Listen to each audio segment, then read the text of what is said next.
Oh my goodness. Lo, You don't said act what? like that. Say I that again, hate when Shaq? Lo act like his takes is just elite. Lo, I studied your game. Remember that? That is a crazy yo. That bar, the ticket gave that. Yeah, that is the craziest bar of all time. I studied your style. Yeah, I studied your style. I knew you how you was gonna come in here, but then he proceeded to start cooking. No, no, no, He no. didn't cook. Most people takes are not that good, bro.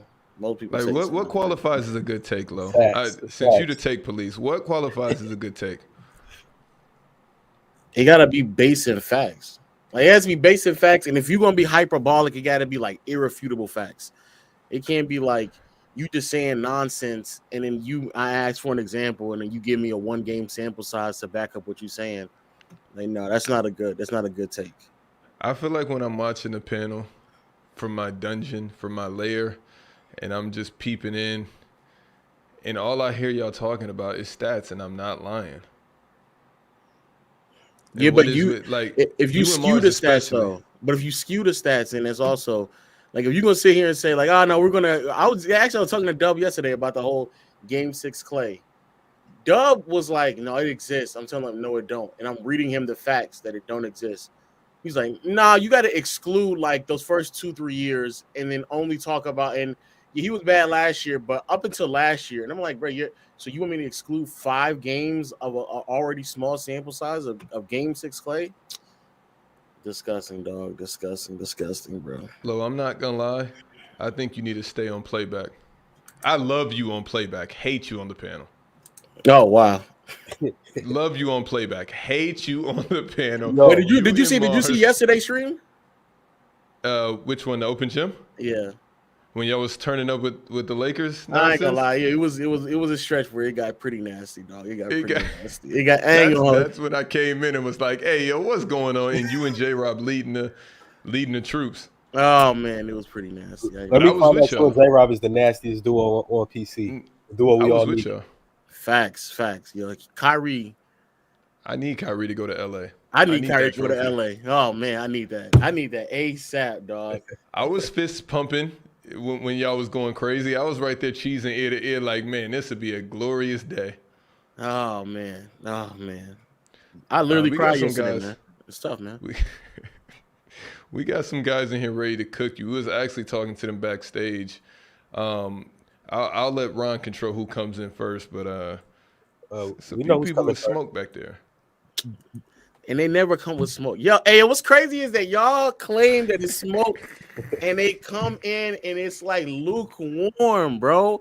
It's crazy, bro. It's never smoke, bro. It's never Yo, smoke.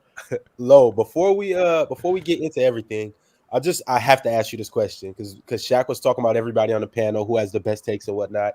You play 2K at all? Not as much as I used to. I used to play Uh, 2K. okay, for sure. Well, I want to know everybody's 2K rankings on the panel. You don't I gotta know go into Lowe's. all the categories, but just overall 2K rankings. Lowe's Like like a 97. I'm gonna say, wait, as like me playing it, or like if I'm creating my own No, no, no. player. As a debater, as a panelist, Oh, your rating as a panelist. oh. Yeah, I'm about like a 98, dog. I'm about a 98. 97. I'm 98 about a unstoppable. I'm about like a 98 with all the badges, Hall of Fame, dog. That's That's fine. what I am. uh, uh, what's Dub? Solid 81. No, Dub is like a 77. Doug got Hall of Fame goalpost mover. That's what he got, boy. Because boy, that boy, he be moving the goalposts left and right. Oh, yeah. He'll try to put you down on something and then move off to the side, bro. It's disgusting, man. It's What about disgusting. Chill? What about Chill? Chill by the good 87. Oh, damn. Chill influent by like an 87, 89. They're a good tandem. Yeah, they're good, you know. So you and Mars, I presume, are the only 90s. Mars is like the 91, but if you use him right, he can compete with like a 95. Yeah, for sure. Yeah, For sure. that's literally what Mars is. Like, if you do it right, you catch him on the Yeah. right day. If you really want to go crazy, you be like, damn, I'm handling a 99 right now. I That's ain't literally gonna what ask Mars is. nobody else. I ain't gonna ask nobody else. We ain't got. What's Big Ox? Oh no. Ox is like a Uh-oh. Uh-oh. Ox like a 71. Ox like a 71. Yeah, Ox like a 71. He a vet though. Yeah, he is. He a vet. He a hell of a vet. He a hell of a vet, man. Could do He a something hell of right. a Just vet. rebound for you. Can't get the putback, but a rebound for you. Yeah. All right, Ron. for Who we sure. bringing in? Ron, because you as a host is like a You didn't ask me the real question. whose ticket? What's Yeah. ticket's rating? Ticket is like those high 70s, but you be like if you use them correctly, you be like, damn, They like just that dunk shit, everything. Yeah, he just They dunking just everything. dunk everything. You like, God damn, what the hell going on, bro? He got all the animations. But you look at the roster, you're like, this nigga is a 77 doing this, bro. That's literally what ticket is. Oh man, I'm off you. All right, well, thank you for that. Yeah. Thank you for that, Lo. That was needed. Ron, are we bringing somebody in, or do you want me to? Facts, Ron. Yeah, He muted his mic. Whenever y'all ready, let's get to it. I'm gonna bring in Ooze because he got some Magic Kobe funk that we were talking about before. And I wanna hear this. Lo, you out here getting disrespectful today. I can already tell. That 71 for Big Ox was nasty. So what is Big Ox? Big Ox is like a smooth. I'll give him like a little 83 at least. Oh heavens no! Oh my god! At least. I know he's not an 83. If you gonna put Fluid at an 87, You think Big Ox is just as good as a debater in knowledge of like the history of the game of basketball as Fluent? not just as good, but Fluent doesn't wow me. Fluent is just telling me stuff I can search up on Google. He's not telling me anything special. What is Big Ox doing? Big Ox at least gives me a perspective and a different outlook on his takes and what he means. At least Fluent just breaks it down to me like I'm a kindergarten. Man, he just telling you. Big Ox is telling you I'm a Kings fan. That's all he just telling you. All right, dog. hey, That's he was it. right though. He said top three. They top three. That's all he's saying. I'm a Kings fan, dog. All right, but I just want to get on this Magic and Kobe thing because I just want you to give me your criteria real quick on your top 10 list and where you got both of them at. Because I'm just trying to. The criteria for me is first and foremost is impact. Like how do you impact the game of basketball, especially on a winning standpoint? That is like number one, first and foremost. That's never going to really change. And secondly, after that, it's hold on. I can move myself. There we go. Impact on wins and losses. Secondly, after that, it's the like how long you were able to impact that level. So some form of longevity. Third is skill set and how your skill set is able to be portable to as many teams as possible. So like, do I have to build like a very, very, very specific, unique team to you, or are you well rounded and well versed enough to play alongside various different other players? Then after that, at the very end is like stats. It's like stats. That's to me, stats are at the bottom because the higher we go up in like all-time greatness, the more likely like you're going to put up great numbers anyway. So it doesn't really matter to me. All right, so where you got Magic and Kobe again? Because I forgot. Oh, okay, I got Kobe at I want to say 6 or 7, and then Magic is at like 4. He's top 5. See, like having Kobe down there or not, and having Magic in your top 5, it doesn't make sense to me because what Kobe was able to bring on both sides of the floor. He gave you above average defense for at least 15 years of his career. Am I right or wrong? Okay, I agree. He gave you an elite offense all the way up from 01 all the way up to 2012. That's 11 years. Right. He has the most all defenses by guard. Got some of the most all NBAs. I think he was able to play at a higher level for longer and have more of an impact to his team on and off the floor than Magic did. Okay. I understand Magic with the playmaking, but Kobe was, I'm not going to say he just wasn't as willing of a passer as Magic, but he was still a good playmaker in my eyes. Who's a better player, Jokic or Embiid? I got Embiid. All right, so as long as you're consistent with that, because to me, Jokic is just a better player. Even with the lack of defense, how he impacts the game is just it's so much so it makes up for whatever efficiency, playmaking, post scoring, face up game, 3-point line. Yeah, I agree. No one has more of an offensive impact than Jokic right now. But what Embiid is able to do, how he's able to control the paint on the offensive side and the defensive side, my voice cracked. He alters a lot of shots in the paint He makes guards second guess about going up in the paint. He swallows up all the boards. He's able to be a bully on the post, free throw machine, and he's a good passer as well out of the post. I think he's an underrated playmaker. So that means by that logic, you never thought Curry was like a top 3 player then? Saying Curry's not a top. No, I thought Curry was a top 3 player before. Why, when there's been players who can impact on both sides of the floor? Well, it doesn't even matter. We're not talking about Curry. We're talking about Magic and Kobe. Well, that's kind of the consistent logic, is that throughout NBA history, you could easily apply that there's players who are just so dominant on one side of the floor, even if they're lacking on the other side, you would still put them over players who could impact on both sides. Because I don't think there was anybody that was impacting on both sides of the floor like the way Steph Curry was impacting his offense, if that could make sense. Well, then that same logic is applicable to Kobe and Magic. But Kobe impacts the game at an elite level on both sides for at least 7 to 8 years in his career. Magic has never had a two-way impact on the court ever in his career once. Curry's never had two-way impact. But Curry's not as bad as defender as Lo, do you have Jokic or Kobe? Who, as me? As an offensive player, I have Jokic. In their So prime? what do you have Jokic over the last 20 years? Is he just like a top 3 player the last 30 or 20 years? Since like, let's say the year 2000. No, because there's play. The problem with Jokic is that he just hasn't done it long enough for me to put him higher than what he is right now. But he's not You just he's not put him over over Kobe. I mean, offensively. I'm on the fence with Lo, Yes, but I can see where he's with it. I can see why he's saying that, but I'm not saying as a player, I would pick Kobe primarily because of longevity. Jokic has only been playing this level for like 3 years. So why can't So you in do both the of same their thing with primes- Magic and Kobe? Because Magic offensively was impacting that team so immensely that they were basically. So can we do a start bench cut every year? Can we do a start bench cut real fast? What's Jokic, that? Magic, Kobe. I'm sorry, I would cut Jokic because he's only been doing it for 3 or 4 years. Nah. Oh, okay. What about in their primes? Like everybody's prime, same.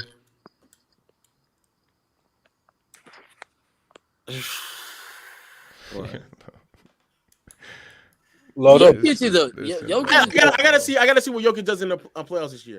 Low. So right now, I gotta see what he does in the playoffs. you get to draft a player to start the season just for a season. You mean to tell me you would really like consider Jokic with Magic? I'm telling you, I'm taking Jokic over Magic. I'll tell you that right now, Juan. I'm taking Jokic over Magic.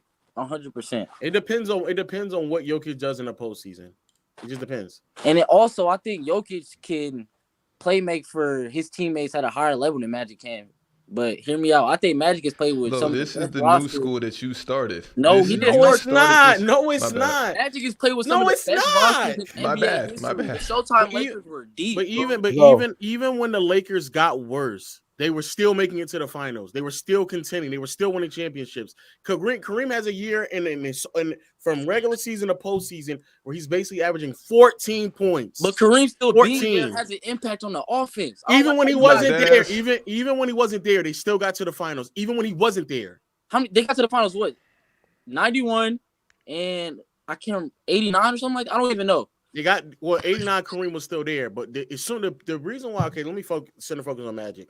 Well, as great as Kareem was before Magic got there, bro, he was not making any deep postseason runs. He was not making any finals appearances. They were not winning any championships. Yeah, I can admit that. Magic gets there. His first year, they win a championship. All right, cool. Maybe a fluke. The next year, though, Magic gets hurt. They can't even make it out the first round. As talented as that team was, somehow, some way, if Magic was not 100% healthy, they cannot get past the first round.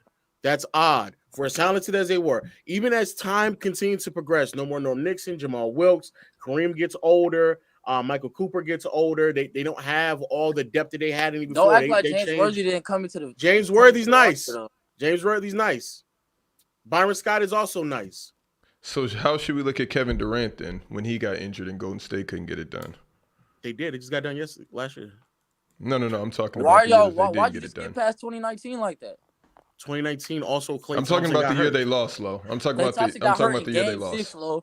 Yeah, And he missed if game 3, I think. Don't try to move the goalposts because I wasn't. I'm not talking about the year that they lost because don't do that. What year are you talking about then? I can get the year that they lost to Toronto.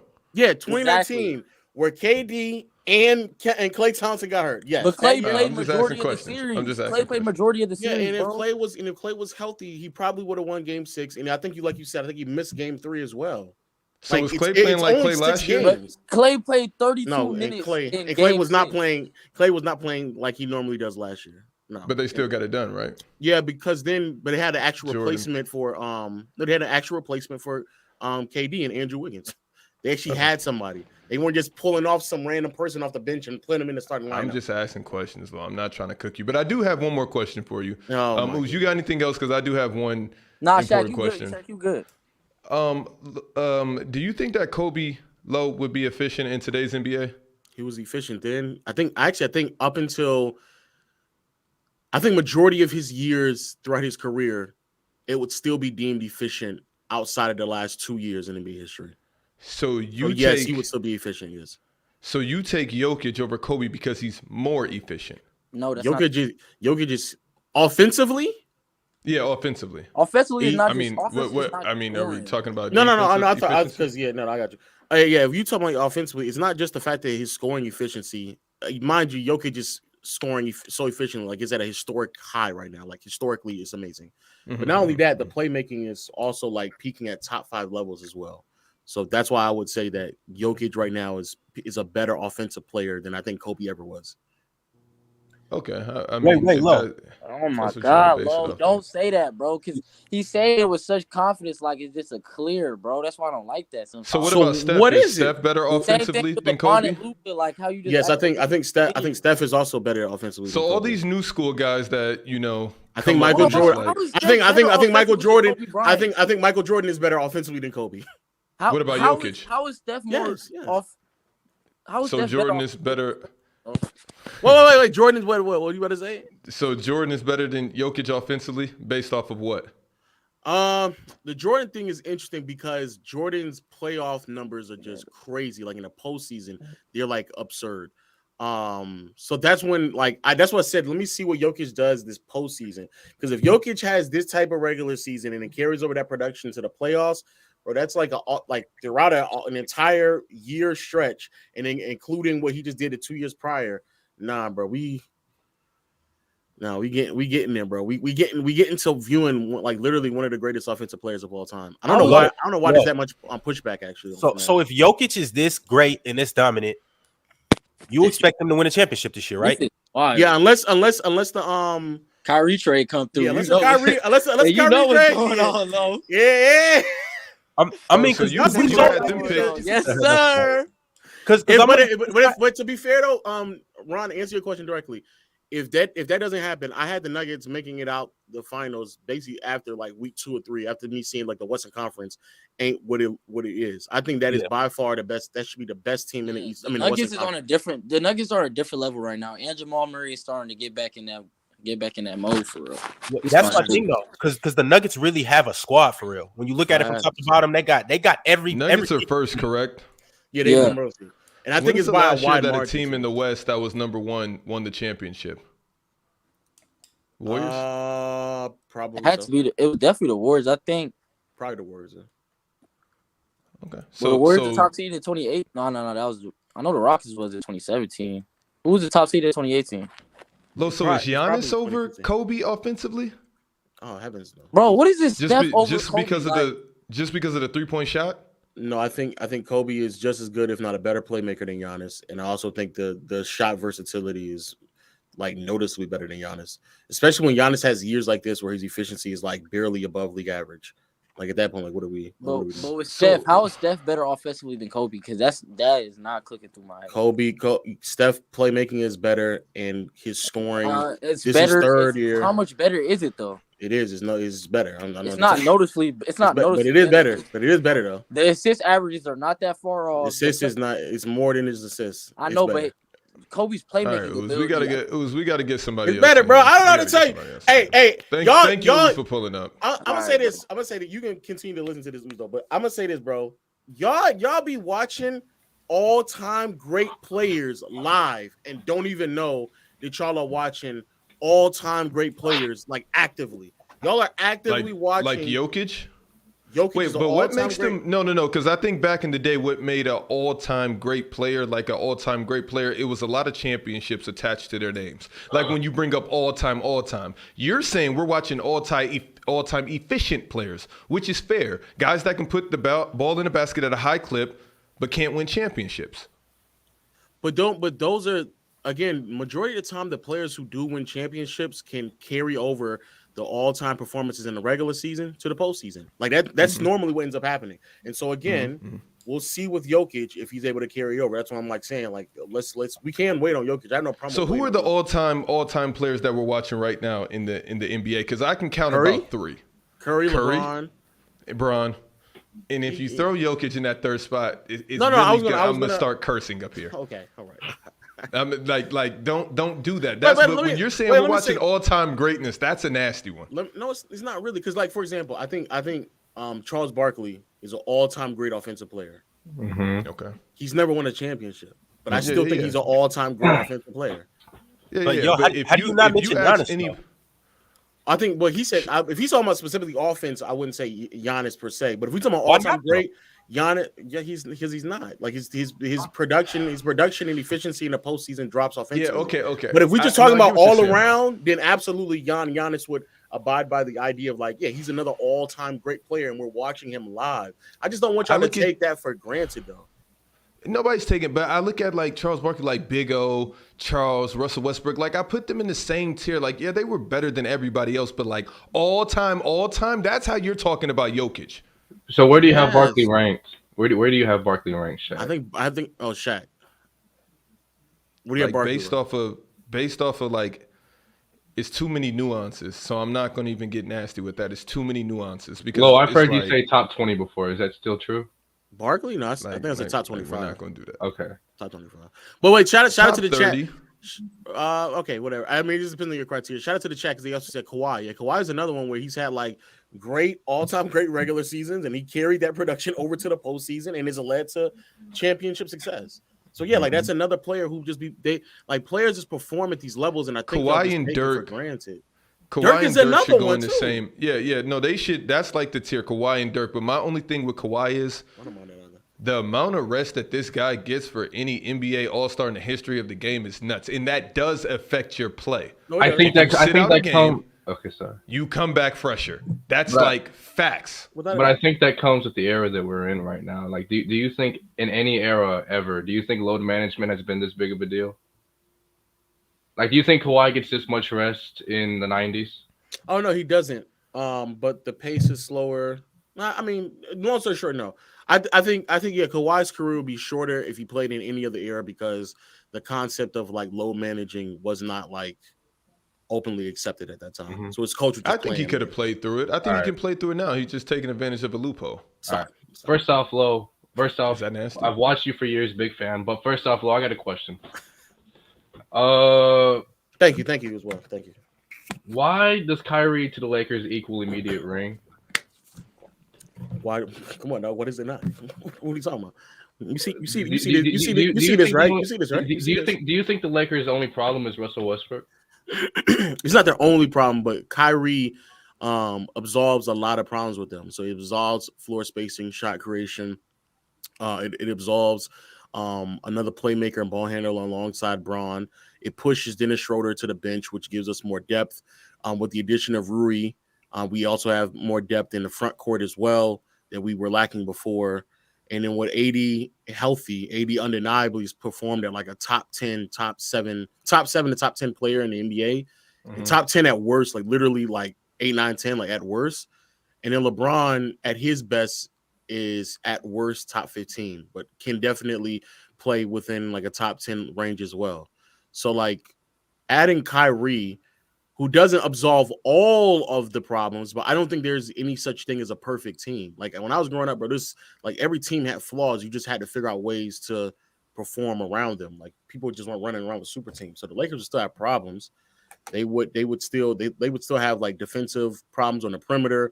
They would still have lack of depth on the wing. And they would still have problems. But adding Kyrie kind of just, it masks a lot of them. If they don't get the job done this year, like, does that really hurt? Like, all right, I think the Lakers are guaranteed a playoff spot. I don't think that's that crazy to say, but if the Lakers don't win a title this year, how much do you think that hurts LeBron? It depends on how well LeBron plays. I don't abide by this thing of like you lose, so all of a sudden it hurts.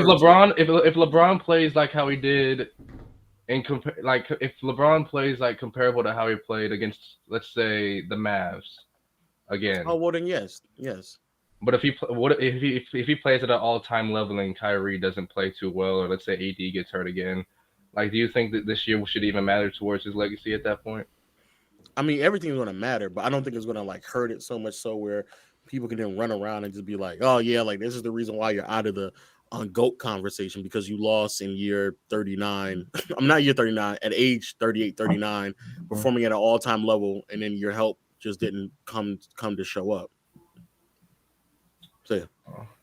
I don't think it's going to hurt that much, but I don't abide by this thing of like, win or loss, it hurts your legacy. Like, and we don't actually that, which is crazy to me because we don't actually do that with anybody else. Like, as much as people think like, oh, no, I hold MJ to all this high standard. Like, bro, like MJ lost several times in the playoffs and he played well. That's the reason why we don't really care that much about when MJ lost. We don't really care. He was either young or played well, and the team just lost because the team wasn't good enough to compete with the team that he was matching up with. But we don't really care, bro. It's very rare that you can play. Let me say this even as well. Even if LeBron wins and he plays like he did against the Dallas Mavericks in 2011, that would still be more of a negative impact on his career because that means that the team around him was so well that they won despite of what he was able to produce. Come on, Lo. What? What's wrong with that? True. That is true. That's not true. Any ring for LeBron only helps him. It does not. Nobody's going to remember how he got it. So then why is it? I mean, the bubble ring is ridiculed, but it still counts. He played great though. What? But people still say it was a bubble ring, but it still counts, and you say he plays great. So if he wins the fifth ring, him is stupid though. First off, they don't win the ring without Bron playing at least mediocre. Even LeBron's mediocre is better than everybody else's 100%, 99% of the time. So like if LeBron plays bad, they're losing that series and they're losing the finals. So we don't even have to have this argument. People, what is the chat? The chat saying I'm tweaking. What am I tweaking about? They're probably talking about their Magic Kobe thing or Jokic and Kobe. No, like Kobe. Actively right now they're saying I'm tweaking. I'm kind of confused of what I'm saying, bro. Like the people who say the bubble ring don't count, they're just dumb. I don't know what to tell you, bro. Like, I'm not one of those either. But yeah, facts. Right, I don't know. P5, you got anything else? Because I do got a question for you before you dip out. All right, what's up? You watched the panel, right? Yeah. Is Lo the best on there?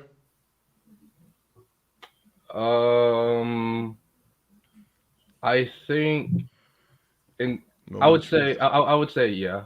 I'd say yeah. Thank you. But if you were to say no, you're nasty. No, you're nasty. All right, P5. But he said yes, though. He said yes. The order would probably go Low in terms of who I agree with the most. It'd probably go Low, and then Mars, and then probably Fluent, then Chill. Damn, Chill, you're fourth. Wow.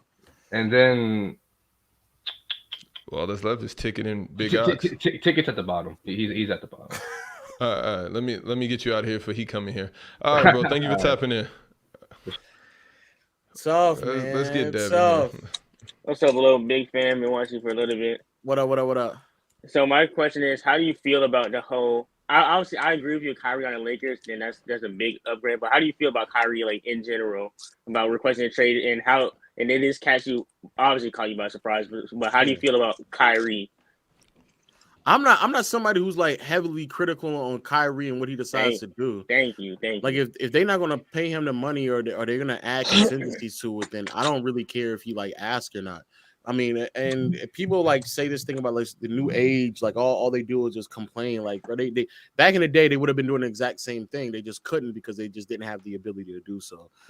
So I have no problem with somebody saying, hey, this is the money I want. If you're not willing to give it to me, you need to trade me because in the off season that's coming up, I'm going to leave. I'm about to leave. So I have no problem with it at all. I have no problem with him wanting to bounce if he deems it necessary. And if people don't think that there's suitors out there, fair enough, because my Lakers is definitely one of them. So if we ain't got to compete with nobody, that's fine. Yeah, because like one thing I hate about when people criticize Kyrie, they always take it so personal and they ridicule and nitpick him so much. And I feel like they have all this hatred in because they always think he's a team killer. In 2017, when he left the Cavs, I don't blame him because they got a ring. And if he wanted to go to his own team, I'm not mad at him. And they think he was the sole reason the Boston Celtics losing or being that bad. I disagree with that take because was he a part of it? Yes, but Terry Rozier wanted to have a lot of touches. They had a lot of continuity. They had a lot of players that needed a Shaq. I'm about to say Shaq is looking crazy. I might actually disagree with you on that because I do think Kyrie had a lot to do with things that happened. My whole point is like he wasn't the only one. Like I feel like he had a lot, but he was the only one because I don't like when you put it on solely on one player. But this is weird. I'm sorry. This is weird. I get it. We're LeBron guys. We're Laker guys. Kyrie's our last hope, so we have to get in these spaces and cape. But when Kyrie went to the Nets with Kevin Durant, what was every single soul saying? That it's not going to work. It's not going to work. Now, all of a sudden, I thought that was he's crazy. going to LA with Bron. It's going to, let's just be reasonable. We know this is a crapshoot. Because he won with Bron, though. He won with Bron. That's what we're hanging on to. But that's because it's Bron. Exactly. Bron. Hold on. No. Let's not act like because he won with Bron, but let's not forget the third factor. AD clears Kevin Love. Kyrie is the third best player on that team by far. Yeah, that's crazy. The AD's overkill. And AD is overkill. And not only that, I feel like Rui Hachimura is a really good fit on that team. The Dennis Schroeder coming out the bench is good. Austin Reeves is a scrappy player. So that makes the team a lot, like what Lo said, a lot better. That makes the team very scary because LeBron, that takes the offensive load off LeBron. And we already see what they could do. AD, and it also takes the load off of AD. So now AD don't have to force as much because we already know that injuries is his problem. Let's live in reality. I know. It's no pressure being taken off anything. It'd be random things happening to AD, and it's no knock, but it's just coincidence. And Thomas Bryant been hooping too. Thomas Bryant been hooping too. He's been playing really well. Man, don't get me started, man. I don't know. Y'all might have to trade Lonnie Walker. I think y'all might have to get rid of Lonnie Walker. I think it's gonna be Westbrook with Lonnie Walker, some picks to get Kyrie. Because if y'all was able to keep Lonnie Walker, that would make y'all team even better. Because I like Lonnie Walker. He surprised me this season. I didn't think he was gonna be this good for the Lakers. Why is nobody talking about Russ with KD again? That makes me chuckle before I go to sleep every night if that trade goes through.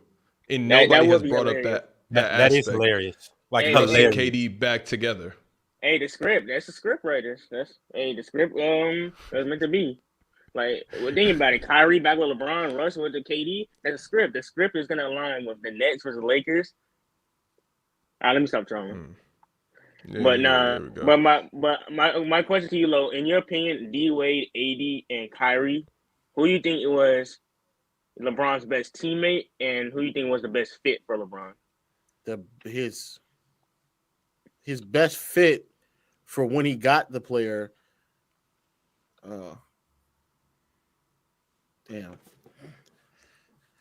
Talent-wise is AD, but I would still probably say Wade was his best teammate because I think a lot of things of maturing, growing, understanding basketball on a more cerebral level, and just being able to gain from Wade. When he got with Wade, there really wasn't much.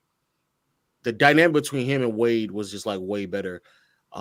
Largely because let me not say that. I agree. The dynamic between him and Wade was way better because not only they had a previous relationship, but also there were things in which both him and Wade could take away from one another. Whereas when it comes to Kyrie and AD, it's way more Bron kind of giving to them and kind of guiding them as a leader. But Kyrie's fit is pretty amazing, actually. Kyrie and AD's fits are pretty amazing. Wade is the worst fit. D Wade is the worst fit. I do think he was the best teammate, though. Quick question, and you don't have to hold on to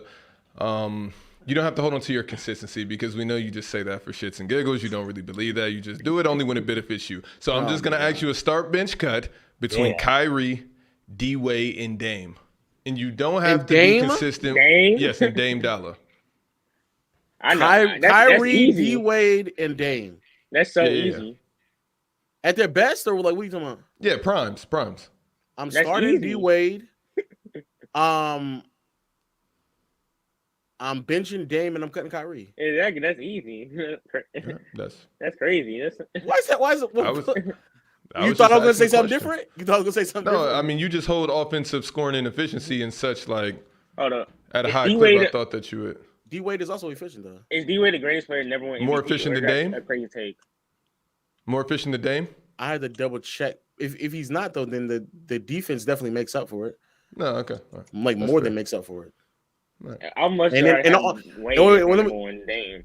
Fact that too, and also like the playoff drop. Also, I'd rather have Wade. Wade doesn't drop off in the postseason as much as like both of them. Really, if we keeping the beam. Yeah, I never seen What D-Wade about get cramped. Kyrie and Dame? I'm cutting Kyrie, Ron. I understand that, but what do you think it's a significant gap between those two? Yes. I agree. Okay. I agree too. Wait, I he playing next to LeBron? What are we doing? No, No, because they because- were arguing backstage before we got here about who was better, Kyrie or Dame, and if I had Dame was Dame. with Bron all of those years, what would go down? And Oh no, Dame me, was Ron, really, and Dev all believe that Dame clears Kyrie. Yeah, because we were saying because Shaq believes that it doesn't go to a game 7 of Dame in 2016 with LeBron and Dame, and I agree. I feel like it'll end in 6. Yeah, so. All right, Dev, we're about to get somebody else up here. All right. Thanks for All tapping right, in, hold on, brother. before I go, Low, Chilltown, and Fluent are the top 3 in panel. Dang, my no opinion. love for Mars. less. Wow. All right. No love for We're not gonna Mars. fix that. Who we about to get in here? Ron, do you know who's next? Yeah. Oh, We're we gonna got go ahead and go with, downbreak ball foot in here. Who OJ did that got to turn his camera. I don't know who that is. OJ, if you turn your camera on, you next. If not, Juan, be ready. Who is it? Juan? Yeah, paging OJ. Oh, I accidentally got. Well, Joe Buck, it's your lucky day because somebody dropped out and I accidentally clicked on you. So you're here. What you up? a Low fan? Tired What of up? What this. up? Man, what's You good? got some smoke for Low? You got some I don't smoke got for Low? smoke. I just got a question. What's that? You've been schooling me on Tim Duncan. I'm not gonna lie. So what? I just want to know what your reasoning would be to put Kareem over Tim Duncan. I don't know if you have. I assume you have Kareem over Tim Duncan. I think I think Kareem played at a much higher impactful level longer than Duncan did. Because if I'm not mistaken, I think Kareem played at that level for about like 12 to 14 years, like an All NBA, very clear All NBA, like weak MVP caliber player for like I want to say 12, 13 years, where Duncan probably only did it for a decade. So it's mostly longevity then. Yeah, it's just the peak level longevity that Kareem has. If Duncan was able to do it for another like 3 or 4 years, honestly, I think they probably would have another ring. But also, You're nasty, bro. What? Stop using longevity angles in any. You're too good for this, Low. Your takes are too good for you to use. It's no need for you to use longevity ever. Also, in anything that you say. Also, I think Kareem also just peaked higher than Duncan did as a player. That's all we have to go with. We don't have to go into the longevity because that just is nasty. But my bad, What? But don't you?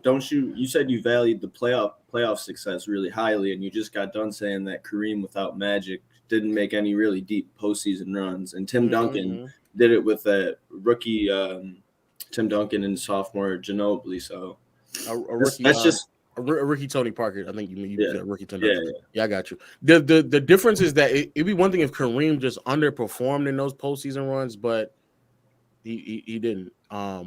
And Kareem still, even at his best, still was able to make a deep postseason runs with his time in Milwaukee. And Oscar Robertson was not that guy at all at that time. He was still really good, but he still wasn't the same Oscar Robertson.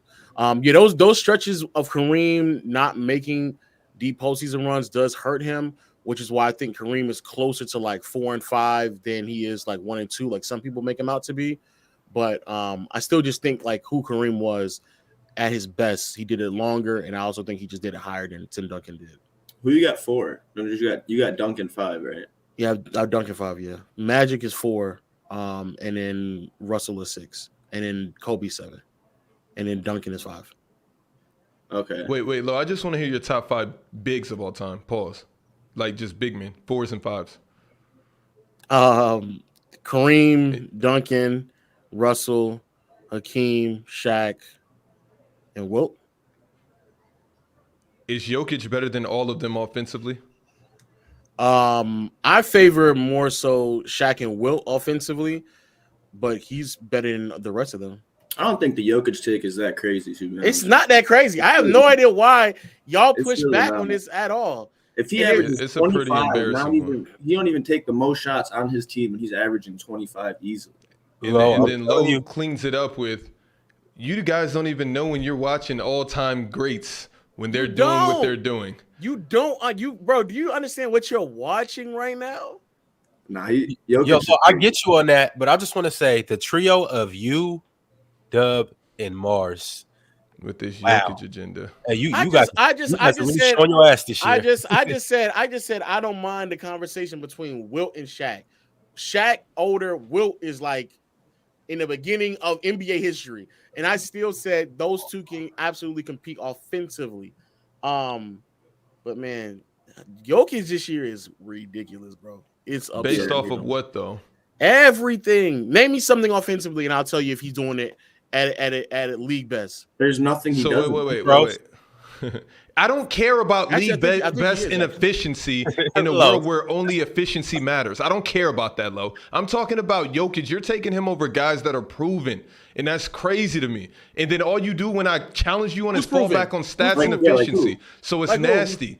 Like Kobe, you put Jokic over Kobe. Like, if God came down and was like, yo, Lo, heaven or hell, Jokic or Kobe, and you picked Jokic, you're going down under. But Joe, you got anything else below? Offensively? Yeah, but it's just nasty. It's just nasty. It's just nasty. Yeah, who do you think's a better floor raiser offensively, Kobe or Jokic? Not ceiling raiser, floor raiser. Yeah. Jokic. Is it easy or it's hard? It's easy. Okay. Right. That's not something I want to hang my hat on because that's Mamba mentality. You're getting traded. It's ceiling raising over here. That's a big Bron argument, though. They say Bron's a better floor raiser and Jordan's a better ceiling raiser. That's well, I mean, LeBron's always picking things up off the floor to come with him. That's the problem. Okay. He is. He's making guys. He's getting guys. Y'all remember Deladova? He's rich now. In case you guys were wondering. Hey, he was big. He was big in that. What was that? Game 1. He was big because Brown was there. BJ Armstrong is also pretty rich. Let me chill. You say Mozgov? I said BJ Armstrong. BJ Armstrong made an all-star game that he should not have made. We can say this. So let's start this conversation, Lo. Is Jokic better than Giannis all time currently? Jokic is more efficient player than Giannis ever was. Maybe ever was maybe a bit of stretches. If I'm not mistaken, last year Giannis was like really, really efficient. The problem with Giannis, though, Giannis also peaks as a defender, is like an all-time defender. Kobe doesn't peak. If Kobe's best defensive year is probably like 02, 03, or maybe 04, it's one of those 3 years. At best, Kobe was like DPOY candidacy. Giannis peaks defensively is like one of the top 20 defenders all time, 20 to 25 defenders all time. Like that's a difference. Who, Giannis? Yeah, Giannis. So he's not like top 5 or top 10 or anything like Defense? that. Yeah, defensively. He's a top 5 defender all time. That's what you telling me right now?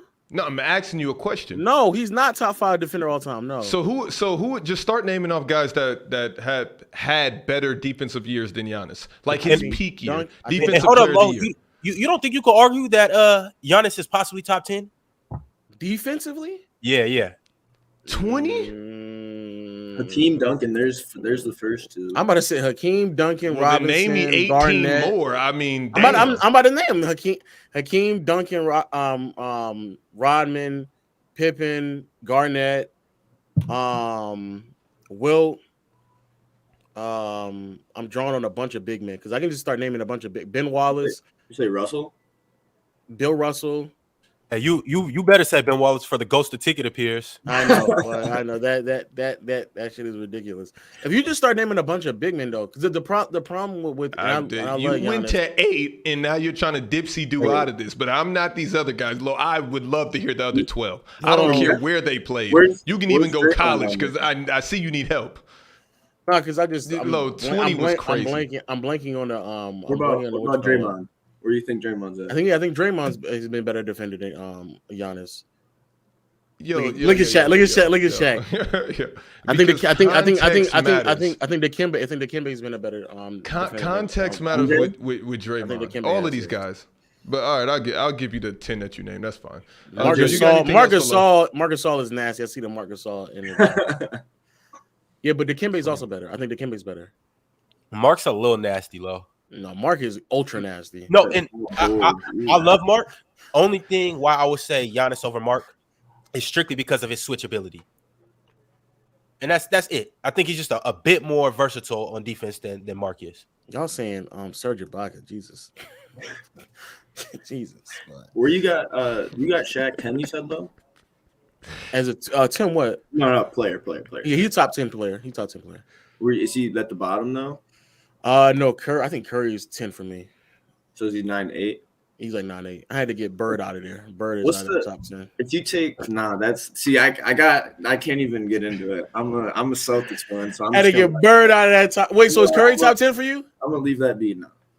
He's 12. He's like 11, 12 though. So who's 11? Who's the other one? Fuck. I don't even. Because one of somebody got to be outside of it. So who's the one that's outside? You gotta take out someone. So you gotta take out. Okay, so let's go through it. MJ, LeBron, Kareem, and then I go. I think I got a lot of switchability in my list. So I go Duncan, Shaq, because I think Shaq was okay, and then 6. I think you can switch Kobe, Magic, Bird, and then you go Hakeem. And then you got to take out Russell or Wilt for sure for Curry, and I don't think you can do that. No, but you took out Wilt. All right, so yeah, Wilt for me is 11. So Wilt maybe I don't know. Yeah, Wilt is he was 11. He's 12 now for me. I got to 9, and then I kept Wilt and Russell out. So yeah, Wilt will be the one. Russell's in for me. Yep. Wilt is the one, and Bird is also out. Wilt and Bird I think it's so hard to rank Wilt and Russell, so I kind of just don't even try. So you guys both have Bird out? No, he has Bird in. Anywhere from 5 or 6 to 8, I think. Bird got to get out of here, man. The drop offs. Okay, so the drop offs that you're talking about is so whack. He did not play bad in any of those series. Like he played worse. What?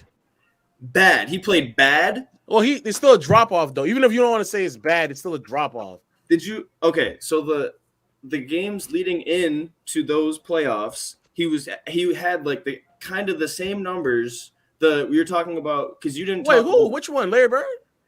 Not for the whole season. I'm saying he was going through a slump going into the playoffs. He was going into a slump into the playoffs for like 3 years in a row. 3?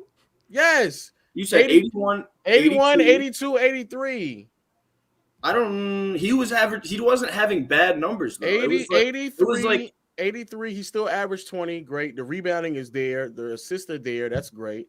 42% from the field, 25% from behind the arc, and 83% from the free throw line. The efficiency's fine. I get that dropped off, but you're saying he's playing bad to have him out of the top 10.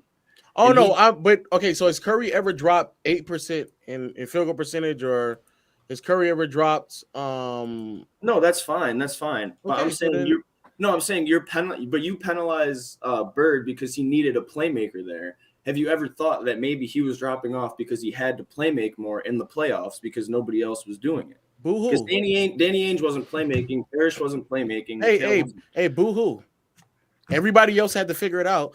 So everybody else because again, the standard of a top 10 player has to be that of a top 10 player.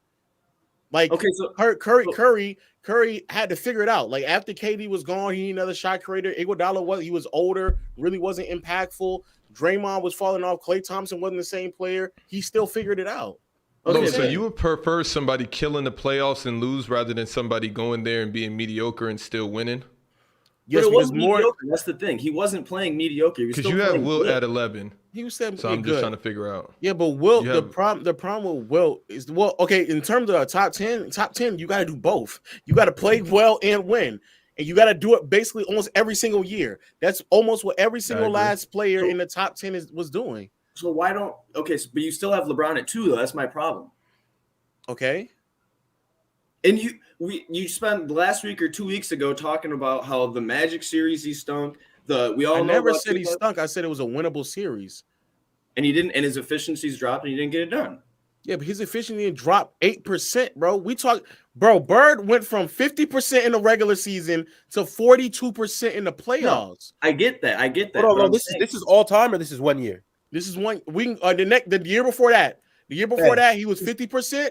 He dropped to 47.2. Hold on, no, because you remember on Black Friday how I had to. No, why are we bringing up Bron though? Like it's Bron. Like let's please. And I'm gonna say, and if Bird, and to be fair to Bird, if he had gave me 10 years after that where he didn't really drop, where he was performing really well, then that'll be fine. But the problem with Bird is that it's a much smaller sample size than everyone else. So similar to Magic, longevity again.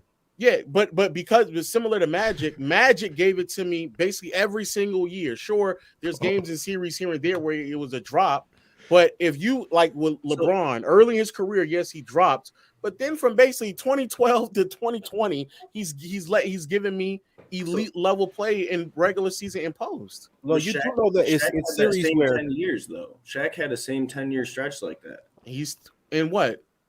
Where he was dominating going into the playoffs and the regular season. That's why he's top 10. Well, you said he was bottom part of the top 10. Yeah, I think defensively he wasn't as good as he's supposed to be. I think playmaking wise he was fine, but clearly relied on a ball handler. We're not bringing up defense with Bird. We're just like picking stuff. You pick the field goal percentage for Bird, and then you're not talking about how he was the Shaq. Was Shaq dropping like that? That's the only thing. But I'm asking. I can do the same argument I'm doing for Bird. I can do for Shaq. Was Shaq? I guarantee we can find a bad series with Shaq. I just want to say it's a series. It's multiple series where Larry Bird shot 50, 40, 90 throughout the series, and we're just discounting. That's what I'm saying. I'm not discounting them. What I'm saying is, if there's several series. Matter of fact, Ron, there's several series. Let me know those series. I'll be paging back in a second. If there's several of them, you let me know, Ron. Hey, Ron, you let me know if there's several series where he shot 50, 49. I guarantee you guys act like I didn't mop up Dale on the Larry Bird take or just on Larry Bird being top 10 on Black Friday. Like I got my Larry Bird history down pat. Hold on, give me a second. I'm gonna find it. Hold on, man. It's time to get Joe Buck off Lowe's back. Joe, you got anything? I want to say that there's 4 series, and I'm rounding up for one of the series. Where he was 50, 40, 90. Well, yeah, he was 50, 40. 50, 40, and I think that's an absurd standard to hold him to, but that's what Ron said. Yeah, well, I'm saying if you can you just admit defeat? I feel like I don't know, though. Admit defeat on what? Like no, that you just see his point. Like not saying that you're wrong, but that you just see his angle. That's a big. See where I'm coming from. Come on. Where are you coming from? I don't know where you're coming from actually. What are you? I'm just thinking. I think we're being a bit too hard on Bird just because we want to get Curry in the top 10. I think people once he won that last Finals MVP, people were trying to find someone to find bad stats about to put. Curry. I knew those things before Curry won. I knew it before. I just allowed it because it really wasn't nobody else I could argue. So if Curry lost in 6 to the Celtics, if they don't shit their pants, is he? How well does Curry play? What was he averaging that year? Just like in the series or the whole year? For the regular season, if he just had like a 26, like 5 and whatever he was averaging. No, but wait. So Joe, who do you want Lowe to take out of the top 10 and put Bird back in? Curry. By the way, I'm ready whenever you're ready, Lowe. I said it's like 4, right? Well, it was in 85, 86, he averaged it throughout the whole playoffs. And that was the year they won a ring too. That was the 40 in 1 year. Yeah, I think it was. Curry last year averaged 25, 6 and 5, 40, 44, 38, 92 shooting splits, and I think he was like 2 or 3% above league average. And we're not about to talk about stats during. Wait. I want to be clear. And then he went into the playoffs and then rose. He got better in the playoffs, and then he got in the finals and got even better in the finals, even though his help got worse. Can we all agree with that? I'll accept that. Okay. So like it's the reason why How worse did his help get from 2015 though? How much help did he get from 2015? Or how much worse was his help from 2015 to 22? Because you're saying it got worse. Oh no, I'm saying his help from the regular season to the playoffs to the finals. I would argue they got worse. I think Draymond got worse. There was a bad matchup for Draymond in the finals. That's why he really couldn't perform. Klay Thompson was inconsistent all season long. Wiggins was not the same shooter he was in the finals that he was in the regular season in the playoffs. Yeah, they almost all of them got worse. Jordan Poole was mad inconsistent all through the postseason, especially by the time they got to the finals. That Game 6 Klay thing I've been hating when people say that, and when you said that, bro, I was I was just screaming, "Thank fucking God, freaking Yeah, God!" man. Yeah, man. But in 2015, to answer the question, Klay Thompson dropped in 2015. Draymond offensively dropped. I think defensively he was just as good as he was in the regular season. And then in the playoffs, I mean, postseason, Harrison Barnes also dropped as well. Curry's the only one who stayed relatively similar from regular season to playoffs in 2015. He's really the only one. So the main argument for Curry over Bird is lack of help and shooting splits. Basically. No, just production across the board. Like even Bird went from like 25 points to like 20 points in some of those postseason runs. Yeah, because he. That's what I'm saying though, because he needed a playmaker. That's part of like. Hey, boo-hoo. All right. All right, Joe. All right, let Lo have this. Boo-hoo. No, hey, I'm sorry to tell you, dog. Okay, if you take Draymond, the main playmaker, off the Warriors. Joe, we got it. But watch the panel this week and come back and cook Lo next week. I'm always watching. I got you. No, all right, bro. Thanks for tapping in. All right, didn't mean to cut you off. Let's bring somebody from the production crew up here. He needed more help. Come on, he already had Mikal, Parrish, Danny Ainge, and he needed more help. Lo, come on, man. Facts. Come on, man. Lo, guess what? Guess who's not playing today? Kyrie Irving. It's looking bad for the Nets. Both of them and not Russ. playing. And Russ. It's looking bad. It's looking bad. I hope Leaf is watching Leaf. Oh, man. It's looking bad for you, bro. Yo, will y'all leave Leaf alone? No, man. No, because he was on yesterday. He was yesterday about to blow pop a blood vessel, man. Hey, bro. It's looking bad. It's looking good for him, and it's looking bad for the Nets, man. I'm just gonna. But I was gonna say, Lo, I just finished watching your video, and man, it's looking bad, bro. You got me all hyped and shit. So I was gonna ask, like, do you think that the Lakers, like, what do you think is the most realistic thing they could give to the Nets for Kyrie? Obviously, both draft picks, Russell Westbrook, and pick between Lonnie Walker and Austin Reeves. I think that's very realistic. I saw that they're not willing to give up Max Christie or Austin Reeves. So because I saw you mentioned that in your video, and I saw a thing about that. Yeah, that'd be the dumbest thing in the world if they do not move. If they don't move Austin Reeves to get Kyrie Irving, I'll be very disappointed. Oh, I had he's on my second channel. I cried in that video because the thought of us winning again made me cry. When did it come out? Yesterday. No, what's the title? Kyrie Irving will be a Laker. But that video was elite. I'm gonna go check that out. Just speaking of this trade, because it's obviously the title of the video, and we all want to know what's on the Legend of Winning's mind. So just with Max Christie, because personally, I think it's crazy for them to say that he's untouchable. If he's the last chip that has to go in there, what are you doing? What am I doing? Yes, I'm moving him. Like no ifs, ands, or buts. Man, I'm not thinking about anybody, bro. If it's not LeBron or AD, bro, they can be gone. They can get packed up. The reason why I'm saying that is because, like, bro, after this season, LeBron and AD are only in a contract for one more year, bro. The window is basically this year and next year, and that's really the only two more promised years. There's no rhyme or reason for us to be short-sighted just because we want to keep a young player that we honestly might not be able to retain in the offseason anyway, because everyone else is coming off the books. Lonnie Walker's coming off the books. Pat Bev is coming off the books. Max Christie's coming off the books.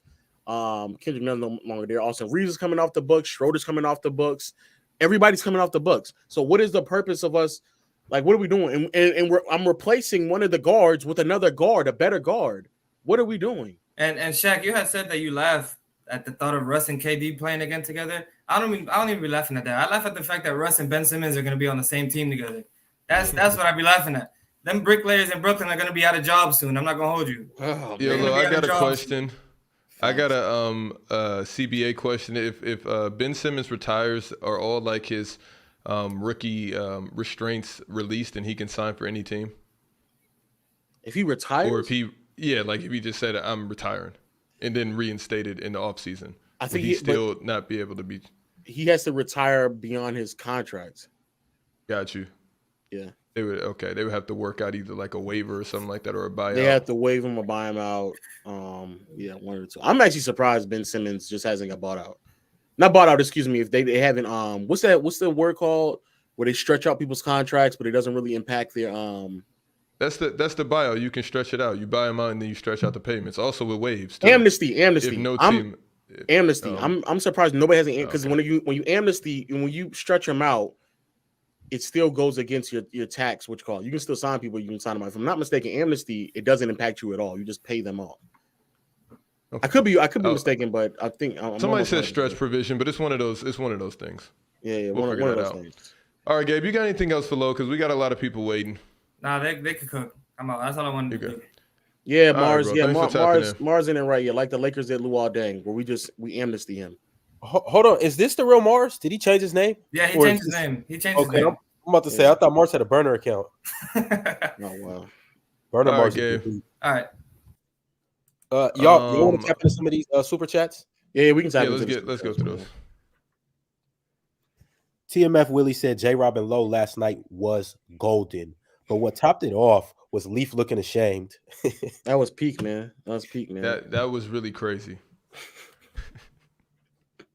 Fire. Well, Leaf was hilarious. Leaf said, "I'm gonna come back next week, and he gonna go to every show and find y'all. Every show. He can't wait to tap in. Y'all gonna sit in detention in open gym. That's heat. Yo, Supreme Up said, why do we discredit KD's rings on the Warriors, but buy Curry? I think he meant to say not Curry. Yeah, I'm just gonna say not Curry. I don't discredit him. I just put him in context with what he did. So I'm like, I'm not gonna sit here and hold his 2 rings to the same caliber as Hakeem's 2 rings. I'm not about to do that. I don't think anybody should. So that's the only thing with me. And with Curry, same thing. Like those 2 rings, I don't put them to the same status as like the Hakeem rings. But also, I think the reason why KD gets more backlash than Curry because Curry won before him, and last year he won after him. So he proved that he doesn't have to rely on. No, we know the real reason. So no, that's the real. And also, KD fell off the face of this earth in that Celtics series. There's a third reason. Okay, what's the third reason, chat? Dale's not up here, so I'm not about to get nasty. So let's keep going. Hey, when if Dale's up here, you can say whatever about KD. You remember that Bobo Victor Wembanyama argument? Please, I wasn't there for that, but I saw it, and you were just hey Shaq, you're disgusting because they're not the same. They're not the same. That was a crazy take. You know what's so crazy, bro? You know what? Where I left off, bro. Do you know what's crazy, bro? The amount of slander I get on TikTok because of y'all nasty takes is an insanity. So what you trying to say is you carrying us right now? No, it ain't carrying, bro. I'll leave a comment on TikTok and they be like, "Shut up, y'all dumbass over there." And Players Choice be saying anything too. I'll be like, I ain't be saying nothing, bro. That's not it. But all of those same clowns come in here week in and week out and give us their media-friendly takes, and then the moment that they say a hot take, everybody says what they're saying is also stupid. That's why I can't trust anybody. You with Jokic, Low, me with Kawhi, it's nasty. No, you went with Bobo. That's what it is. Because that wasn't that nasty. It was a stretch. We were just talking about stretches, pause. All right, Juan looked like he had smoke for you. Yo, what's good with y'all boys? What up with you? Hey, so Low, So Low, I got a question for you. So you got Tim Duncan over Kobe, right? For sure. Okay, so I'm kind of here to debunk that. So you feel me? My debate is like the competition the Spurs and Tim Duncan went against was nowhere near like the caliber that Kobe had went against. His first championship, I believe he beat a 8th seeded Knicks, if I'm not mistaken. Then he came back in 03 and beat a Nets team that I don't think should have been there. 05, I give you that against the Pistons, and then 07 he beat LeBron by himself. He swept him. Kobe, 2 losses came from, in my opinion, 2 of the top 5 defenses of all time with the 04 Pistons and the 08 Celtics. Absolutely. If you want to say that Magic's one was a gimme, you can say that, but then again, that Magic team did beat the LeBron that a lot of people deemed to be the best version of LeBron. So I kind of want to hear what you got to say after, So they beat the Nets, correct? Yes. Kobe beat the Nets as well, right? Oh yeah. I didn't really count those first 3 because it was with Shaq. So it was like they was kind of like playing A1, A1B. And that right there is the problem right there. Is that, well, hey, when we talk about competition, I don't know why we just rule it down to one series.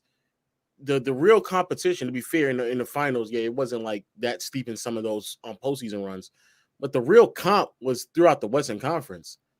So Duncan being able to beat Shaq and Kobe to get to the finals twice, Duncan being able to beat, and the Spurs being able to beat the Phoenix Suns to get to the finals, the Dallas Mavericks to get to the finals, them being able to beat the Oklahoma City Thunder. I love how you stopped at 07 and you didn't continue to go on to beating the Oklahoma City Thunder and then continue to beat the Miami Heat as well. Like, yeah. My fault. I forgot about that. My fault. I know. Understandable. I know. Yeah, I know you did. No. Actually, that 2014 though, he dominated. The Spurs, they dominated that series. I definitely get that to him. So I'm with you on that. So yeah, Kobe did come back and redeem himself against the Celtics. So. No, for sure. And to be fair, if we exclusively talking about finals, I think that the two that Kobe got against 09 Magic and 2010 Celtics is very, very impressive. I still think those 05 Pistons teams, that 05 Pistons team that Duncan beat was also extremely impressive. And also I saw in the year before where Kobe struggled against that exact same team. So there's that. But when we talk about comp, we can't just I think their comp is very similar, to be fair. To be fair, though, I think if we take into consideration the entire postseason run, I think the comp isn't so far off to where, I mean, we're essentially splitting hairs, especially because they're playing in the exact same conference. I don't really think it's that big of a deal.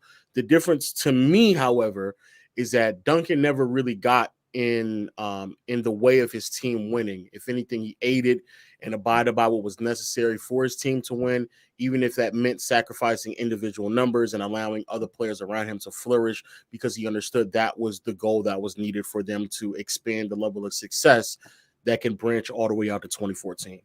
You like that? You like that ESPN answer? Yeah. Yeah, that was tough. And then I had one more thing I had to ask y'all. I had one more thing to ask y'all. So, all right, I had seen a video the other day talking about this particular player that played in the mid 2000s, and I wanted to see, like, instead of the Lakers trading for Pau Gasol, what do you think would have happened if they would have traded for AK-47? Oh, the Lakers would have been significantly worse. Oh man, no. You think so? Yes, y'all gotta stop underrating Powell, man. I'm getting tired of the No. Oh no. I'm not. I'm with you. I almost cut it. I'm with Powell. Like I f with Powell heavy. I just felt like Karolinko was a more well-rounded. He could do basically everything. And at the time where he was in his prime, the Jazz wasn't really using him. They was kind of going through the Darren Williams and Carlos Boozer and all them. So I felt like, in my opinion, they would have done more with Karolinko. But that was just a hypothetical I had. You feel me? I had wanted to see what you had thought. Offensively, I'm taking Powell every day of the week. The way that the triangle offense works, I'm taking Powell every day of the week. Defensively, Karolinko is obviously better, but Powell after 08 got better defensively. And also as a playmaker, I'm still taking Powell as well. It's again, especially in a triangle offense where it's heavily implications of post play, playmaking at the elbow, being able to be a spot up shooter. I'm taking Powell. I'm taking Powell every day of the week. And I don't even think it's remotely close. Okay, that's cool. I just wanted to see what you thought type shit. Yeah, facts. And they also had Lamar, so it's not like we didn't have a small forward, like a versatile small forward. We already had that. So sure, Odom could have been better defensively to match what Karolinko was doing, fair enough, but no, somebody said in the chat that AK-47 was Nicholas Batum. That is outrageous. That is the craziest thing in the world. But no, I'm taking Powell. I'm taking Powell. All right. All right, Juan. Thanks for tapping in, brother. Yes, sir. Appreciate y'all, boys. See, here's the thing, man. When I come up here, bro, people don't really got nothing for me, bro. I'm telling you, bro. That's what he did. He got a little too. I'm just saying, it got a little mixy. In general, though, nobody comes really with a smoke. Because these are all your minions. I'm waiting for somebody. No. Yo, raise your hand if you got some actual smoke for low in the chat. No. It's not minions. It's just that somebody that. I'm right. I'll be right, and y'all just don't. You know what I'm saying? Like that's it. I'll be right. That's it.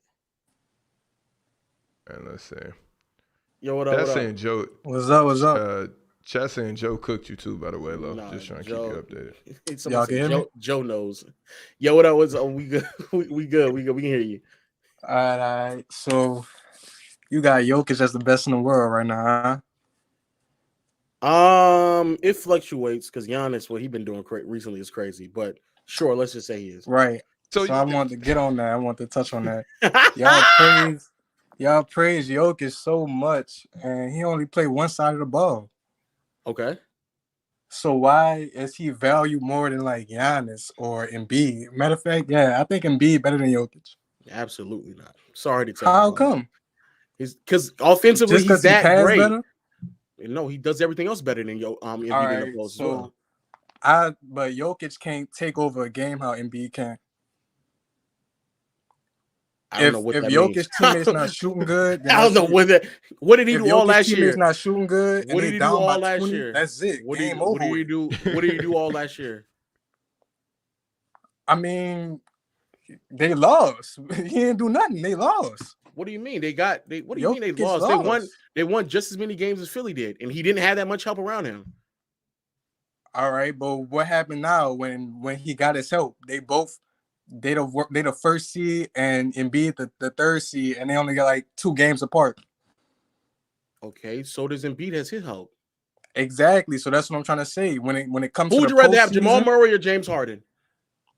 Jamal Murray. That's a weird. That's a no. It can go either way. Jamal Murray I'm is definitely better than Harden. Jamal Murray. He's definitely better. I'm taking James, and I'm taking James too. Look, Murray's not bad to compliment Jokic. It's debatable. It's not. Hey, yo, chat. Who are you taking, chat? Because this is disgusting right now.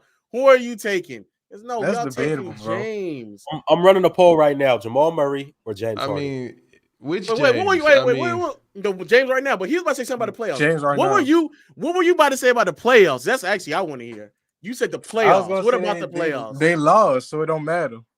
No, in a general sense, what do you got on Embiid in the postseason? I really want to talk about Giannis. Yeah, exactly. He was about I brought up that Embiid playoff. He was like, let me go and move the goalpost to Giannis. I already know Embiid didn't show up in the playoffs. He don't never show up in the postseason. If you want to say injuries, fine, but he don't never show up in the postseason. So we talking about that's why I really want to dwell on Giannis, but you said Giannis and Jokic is like 1A, 1B. So yeah, you can. I'm not gonna argue that. I really think Giannis is undisputed. What he been doing recently, I think Giannis undisputed number 1. What he been doing recently, absolutely. But that stretch in maybe like a month or 2 ago. But to be fair to also to Giannis, he was hurt, so he was not 100%. So. It's hard to gauge. Exactly. So I don't see how Jokic is. Y'all suck Jokic off too much. I don't know. I just if I don't argue true shooting. Matter of fact, who's second? It's mostly true shooting percentage. It's not mostly. He's averaging 10 assists. Like it's more than just I don't know what y'all think is just efficiency. I think Curry better than Jokic. I think Luka better than Jokic. I think why is Luka better? Who else better than Jokic? Jokic's probably 4th best in the league. Okay, why are those players probably the 4th best in the league? Why are those players better than Jokic? No, I think Kevin Durant when he healthy better than Jokic too. Why? Why is KD better than Jokic? All right, so Kevin Durant, I say he's better offensively than Jokic. I don't think that should be crazy. Why? I don't think that's a crazy take. Why? And you saw what he was shooting this year? You saw the percentage he was shooting this year? What? No, stop. And then he's more versatile. He's more versatile. What is Jokic shooting this year? More versatile shooter. What is Jokic shooting from the field? I don't know. He's shooting pretty good he's shooting good at all levels. Yes, just guess what Jokic is shooting from the field. Just guess. From the Shaq, field? Don't you dare say probably yes. I don't know. Close to 60. Let's go higher than 60. All right. Okay. So Jokic shoots better from the field. Let's So talk about KD game though. Let's talk about all right, KD game. let's talk about that KD game. What else? All right, so Kevin Durant can score on all 3 levels, and he's Jokic probably the not? best in the league at that, right? Can Jokic not score at all 3 levels? Not like how Kevin Durant can. I didn't Kevin say Durant that. can get any shot up. I didn't say that, but can Jokic score at all 3 levels? Yes, he can. He can. Okay. I'm not saying All right. he can. I'm not saying he can. So what is it? Because as a mid-range shooter, wholeheartedly, KD having I one want of to the talk greatest about the other mid-range end of the shooters ball too. Defense. I think Kevin Durant is a miles. He's leagues. Jokic is a terrible defender, but all these advanced stat nerds like to say Jokic good. But when it comes to the eye test, if you watch the game, he's not good. He gets singled out. He don't got no stamina. He's just not that good. I know. Yeah, I'm not here to say he's a great defender. All right, so but you said Kevin Durant clears him on defense, right? You said so Kevin Durant clears him on defense. You said offensively though. That's what you said. No, I'm talking about as a player. I'm talking about as a player. No, Kevin the Durant first thing you said was better than Jokic. No, the first thing you said was Kevin Durant is better than Jokic offensively. That's what you said. He is. Okay. He is. So outside of mid-range shooting, what else? What's the 3-point shooting looking like? Who take more attempts? I'm pretty sure KD does. All right then. So there's nothing else I gotta say. Okay. And so what else? Playmaking. You want to talk about paint? Playmaking. All right. Jokic got that. No, Kevin Durant got everything else. Kevin Durant got everything else. No, Jokic is a better post player as well. Correct. It's not. It's correct. It's not even. And what's crazy is when you say like, I think Kevin Durant is a good post player too. I never said he wasn't. But the same way that you said how someone clears or somebody doesn't do as much as the other one, right? It's not close. Right. See, when I say these things, y'all be acting as if like I'm making it up. How do you think Jokic is shooting 63% from the field? How do you think he's doing that? All that is I don't great. care that he all does, that is great. But you don't care. All right. Look. He does. Kevin Durant and Jokic, they're probably equal on the offensive end. But we talk about defense. One clears the other. There's no way Jokic can be better than. No way Jokic can be better than Kevin Durant. So then I asked the question: if that's what you're saying, Curry to you was never the best player in the NBA, then correct? I don't think he was better than LeBron. I don't think he was better than Kawhi. I don't think he was better than not KD.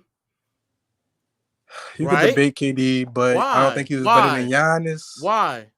Why can you debate KD? Is KD a better defender than Curry, right? I don't think Kevin Durant really started playing defense till he got with Curry. So you don't think he was playing defense in 2016? He was, but I think he started peaking 2016 on. Not peaking. Was he a better defender than Curry in 2016? All right, yeah, you could take that. Okay, so KD was better than Curry in 2016. 1 year, okay. Okay, so in 2016, LeBron, KD, Kawhi. Because if the art, that's what he's saying. Wait, you talking about? Wait, you still talking about the year 2016? 2016. Because the problem that I have with Charles is that we live in a world where throughout NBA history, we've made it known that just because you're not a good defensive player doesn't mean that all of a sudden because somebody gives you impact on both sides of the floor that they're better than you. We've already established that. In 2016, it was almost to a similar level. And that's the problem where you think that it's to a similar level, but I'm naming all-time great offensive seasons. 2016 is an all-time great offensive season from Curry, but you think that LeBron, Kawhi, Durant, all these players are better than him in 2016 because they were also great offensively and they gave you something on the defensive end. Right.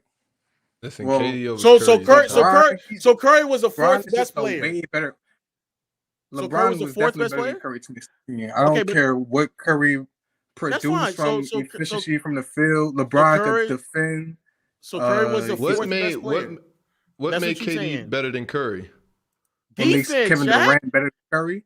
In 2016, it was defense, right? But like, stop, because if we just go based off of defense for every player, like let's stop bringing up the defensive angle when we're comparing players. That's kind of nasty. That's it.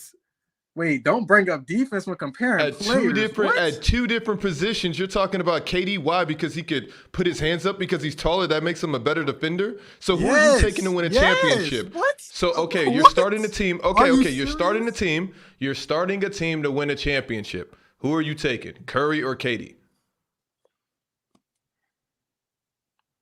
Forget who's better. Forget who's better. No, just throw who's better out the window because that's a nasty argument. We can go tit for tat all night. I'm gonna take Curry. He's a better leader. So what are we doing? I think Curry. So we're talking about who can dribble between their legs better. What are we doing? So was Paul George better than Curry in 2016? No, because the offensive levels is different. The offense is different. Curry is an entire. Are you comparing? All right, no. I'm not just saying any two-way player is better than any great offensive player. I'm not saying that. Like if your offense is truly to a great all-time level, then you deserve to be put over most two-way players. But certain two-way players can perform at an all-time offensive level and play defense. And I'm not going to just negate that and y'all just throw, he shoots 2% better from the field. Let's put him over this all-time defensive player and great. But see, that's the thing that you're missing. These players are not just, it's not close though. It's not 2%. That's the problem that I have with y'all. Well, I'm Curry in 2016 and this year Jokic, the gap in offense isn't just like a 2% difference. That's not what the gap is. I agree with you. But that's the problem is that y'all think that the gap is close and it's not. 2016 Curry is one of the greatest offensive players you've ever seen in your life, not just for that year. So it's not like a 2% gap. It's not that. No, that's facts. So when y'all be saying that it's not, he shoots 2% better. No. When somebody is shooting 45% from 3 on 10 attempts, that's something you ain't never seen before in your life. No, that's facts. You probably will never see again. That's not like no slight difference. So that's why, but that's how I gauge players. It's off of impacts. Sure, you might not be that great of a defender, but if you're so great offensively that it makes up whatever you are lacking defensively, then yes, you are in the same conversation, if not greater, than a lot of these other players. If you are scoring just because you're a volume scorer and you're slightly above league average in terms of your efficiency, and you are an okay playmaker, and you're just a well-rounded offensive player, but you're not really great or all-time great in any aspect of offense, bro, that's not comparable, bro. It's just not comparable. It's not. All right, so right now you have Jokic over KD, right? Yes, but that's when KD been hurt though. But to be fair to KD this year, no, he's been amazing. I'm gonna be completely honest with you. KD has been amazing. And look, you got me jocking for KD, and I don't even like KD. Like I don't like KD like that either. But no, I don't even like KD, and you got me jocking for this man. I really want to talk about. I wanted you to stand on that Jokic. I wanted you to stand on Jokic being number one, so I could debate you with Giannis. That's what I really wanted to do. But other than that, you pretty much making sense. I know I'm making sense. But I know I make sense. I know I make sense. I know it. I know I make sense. Y'all just be chatting. You don't want to stand on Jokic though. You don't want to stand on Jokic. I know I make, but when I was being critical of Giannis, it was when he was hurt, and I always said, but he's hurt. He's missing games. Like when he's back and he's healthy. I ain't hear you say that during the stream though. When you was talking about him, BT, we probably said that we gotta get more people in here. Thank you for coming here and cooking. Pull up to Open Gym. It's not no cook. If he said he know, I'm making sense. Wait, what they said in the chat? They said I won? No, they're not saying that. A few people did. All right, let's speed this up. Oh shit! What's up, Lo? Sports PSP? What up?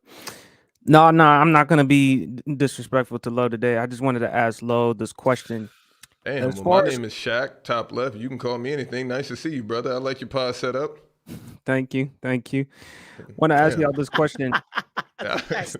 Who do you think had the better career, Kobe or Olajuwon, in your opinion?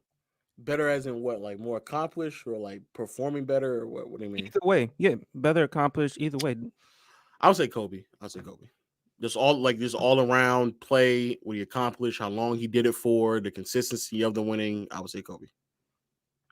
Yeah, I mean, I can't ignore what Olajuwon did 93, 94, although some people will try to discount it because they look at the fact that MJ retired, and some people will make the argument, well, if MJ didn't retire, Hakeem would actually win those 2 championships? I mean, 94, 95, I mean, that was a great postseason run in which he had to go through, I think, the Jazz in the first round. That's not saying much, bro. You got it. Yeah, because we all know how much you hate Stockton, but we won't go there. 95 was the Jazz in the first round, and I think it was Suns conference semis, and then the Spurs. That was the year when David Robinson won league MVP, and then 95. Hakeem put it on that boy. Well, he did, and then the year before that, he went up against the Knicks and Ewing. Hey, that's an underrated run, by the way. The run he just spilled off, the Jazz. Who is it? The Jazz, the Suns, and the Spurs. Those are 3 tough teams in the 90s. No, it is, and that's why. But looking at the Jazz, like I'm not so sure. No, it's not even that. No, it's not. It's that's the reason why when y'all sit here and y'all tell me, well, really, okay, let's say that about the Jazz. When y'all sit here and say that what y'all say about the Jazz, I'll be like, bro, like. Yeah, so every other player in the Eastern Conference, I mean the Western Conference, can just make runs like that, but Karl Malone and John Stockton couldn't do that consistently.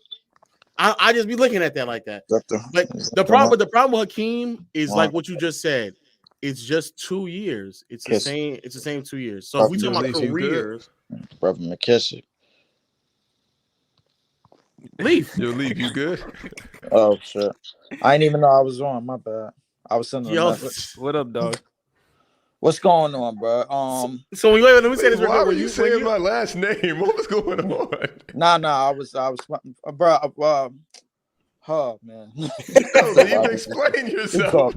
He caught me. All right, nah. Listen, I always refer to him as Brother McKissick, man. That's what I do. Which I appreciate. Who's up here giving trash takes? That's why I brought you in. I said we need Leaf in here. They ain't Who's up here giving trash takes? I mean, well, I don't think Lowe don't really give takes. He come in and rebuttal everybody else's stuff, man. He did that for me for about a month. Whoa! No, hold on. You had it's your show, bro. I only got a few minutes. Yeah, go ahead. You came in the last over last month.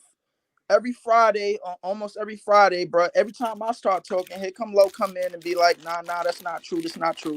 Lowe would counter me on everything. Take a look at Lowe's setup for a minute. He got chips in one hand. He got 2 phones. He got multiple screens, multiple cameras. He got headphones and 2 jerseys in his background. Lowe is a professional basketball YouTuber. He got 294,000 minions. I got this phone in my hand and I don't got nothing else in the background. It looks like I'm in a halfway house, man. That's one. And this is what and I don't want to sound like ticking when I say this, but I get what he's saying, bro. Lowe do research all day long. Who fault is that? All day long. Bro. No. Hold on. I got a few minutes. Hold on. Keep eating your chips. Keep eating your chips, bro. I'm gonna let you know who this man is. Bro. Yeah, Lowe, I'm about to mute you. Let Leaf get this up. He don't have no takes. He come in there and rebuttal everybody else's. His takes, bro, is somebody yesterday. He said it yesterday out his mouth. He'll take Jokic offensively over Embiid, but not as a player. He said it yesterday. Did you not? No, I did not. You didn't? All right, let's go to the foot. All right, listen, we're going to go to the footage later because I don't have enough. I don't recall Lowe ever saying Embiid was better than Jokic. Never. Leaf, I would love to see the tape. You would love to see the tape. And by the way, Lowe, I told y'all to leave Leaf alone. Now this is what you get. Yeah, I was minding my damn business. And I know what I said yesterday. It had nothing about it. Had something I was minding. See, Ron, brother McKissick. I want you to see what this is. This is a perfect example of Lakers and LeBron fans just getting wet in the drawers. That's all it is, bro. Like, I'm telling you, this Kyrie nonsense, bro. Like, I understand he's Leaf, I seen it yesterday. Yo, he's sitting out. They sitting out tonight, bro. Y'all know you heard the news. I heard the news, man. Y'all calling my phone. It's 2 degrees in Brooklyn. Y'all won't leave me alone. So this is what it's like 6 degrees in freaking Jersey. Now I gotta pull up to Lowe while he eating Lay's and got a whole bunch of screens, a whole bunch of this in the background, and now I gotta tell him what's up. Wait, Lowe, you from Jersey, New York? I thought you from Cali. I'm from Atlanta. No, I said it's cold down here too. It's just cold. Okay. It's cold. No, I'm from Brooklyn. It's not cold here. It's not cold here though. Where you at? In beautiful Athens. Oh man. You just wanted to say that. All right, Yeah, he did. But, That's what it was. He did. Speaking of which, It's not with the cold. Kyrie trade, do you see him going to the Lakers? No, Absolutely, of course. Why would he not? no. Who else has a better package? I don't. It's not I about. think It's not the about the Lakers better are the package, only bro. We're gonna best be in suitable luxury place tax if for we him to do, go bro. to. Some Next people have question. brought up Dallas and Phoenix. I don't see that. I damn sure don't see Miami. Not with how the way that culture is. The Lakers, it just seems like the best fit. Him and LeBron, their relationship. Maybe they can reconcile. Again, Kobe played there. We all know how much Kyrie idolizes Kobe. So it seems like it's destined for him to go to LA. Facts, man. Yo, but hold up though, because I don't think Dallas's package is too bad, What is especially if it with Spencer Dinwiddie. I think Spencer Dinwiddie, and who was the second player? You tell me, Ron. I mean, who to go with KD right now? Who would you rather have, Russ or Spencer? If they trade for Russ and they get the picks, they're blowing it up. Well, with the picks, that unbalances everything. But if we're just talking about players, I like Spencer Dinwiddie, and I can't remember who the second player was. I'm pretty sure it was. Please tell me. Please tell me. Hold up, I got to look at the package, but I like it. Yeah, Ron. While you do that, man, listen. PSP, you seem like a very Finney smart. Smith. It was Finney Smith. Finney Smith. I'm not liking that. I mean, you're not gonna like no package, honestly. I'm not gonna like no package, way, bro. Because listen, the offseason trades that Utah made already prove that anybody above them, they gonna want more packages than that. So at this point, bro, like if I'm in the front office, man, listen. Either way, if you get Westbrook, he on walk. You ain't gonna resign him. Who's gonna resign him to a deal? If you let him walk, you gonna listen. It's either you let Kyrie walk or get Westbrook and don't resign him. What is your choices? And then you still got KD who gonna want to trade next season. So tell me if I'm not making sense. I'm gonna be honest with you. Why would you not trade KD to Cleveland and get Evan Mobley and picks? That would be nice. You know what? You know what, Lo? I didn't even think of that. That don't make you smart, but I don't even think of that. Wow. To be honest with you. Wow. But you agree with me? No, I don't. After this season, what should Brooklyn do with Ben Simmons? Do you consider if you're Brooklyn, they can't do anything? They can't do anything. The contract is too big. The contract is too big. Nobody wants him. I would genuinely try to convince Ben Simmons that I'll give you money underneath the table if you retire. If you retire, that's Lo. That's what you came up with. All your expertise and all these screens you got, bro. That's what you came up with.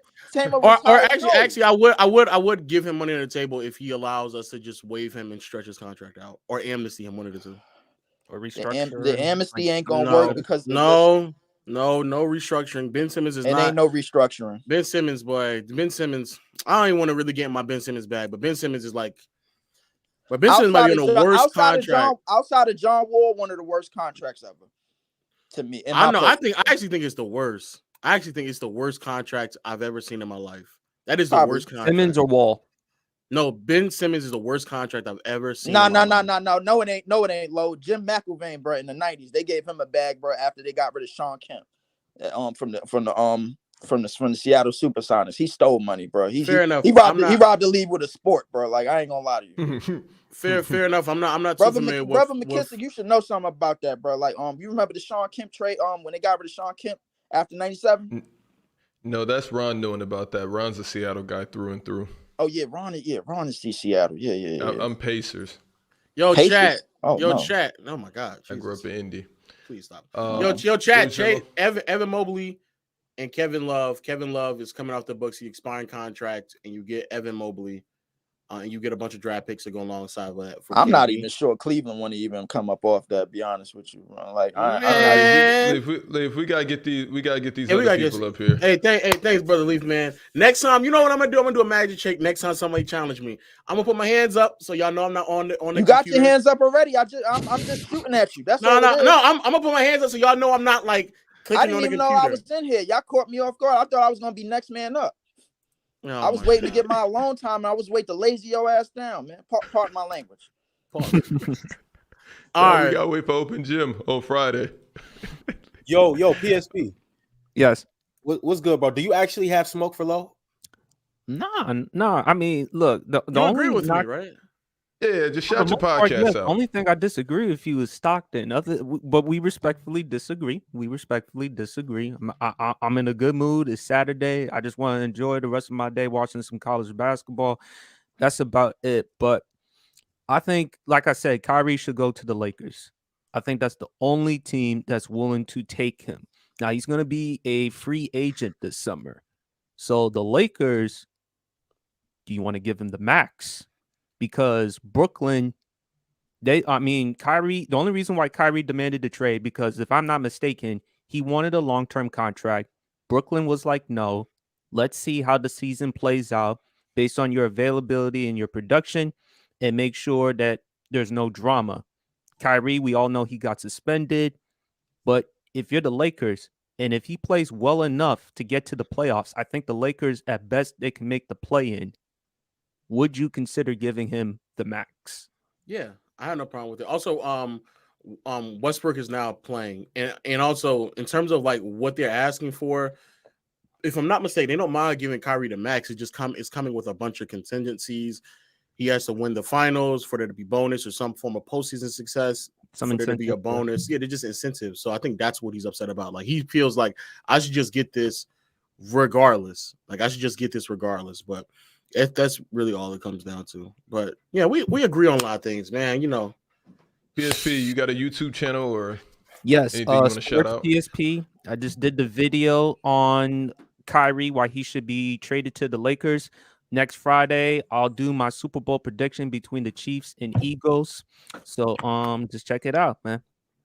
Oh damn, you should come on a Player's Choice show. One of these shows. Absolutely, I would love to.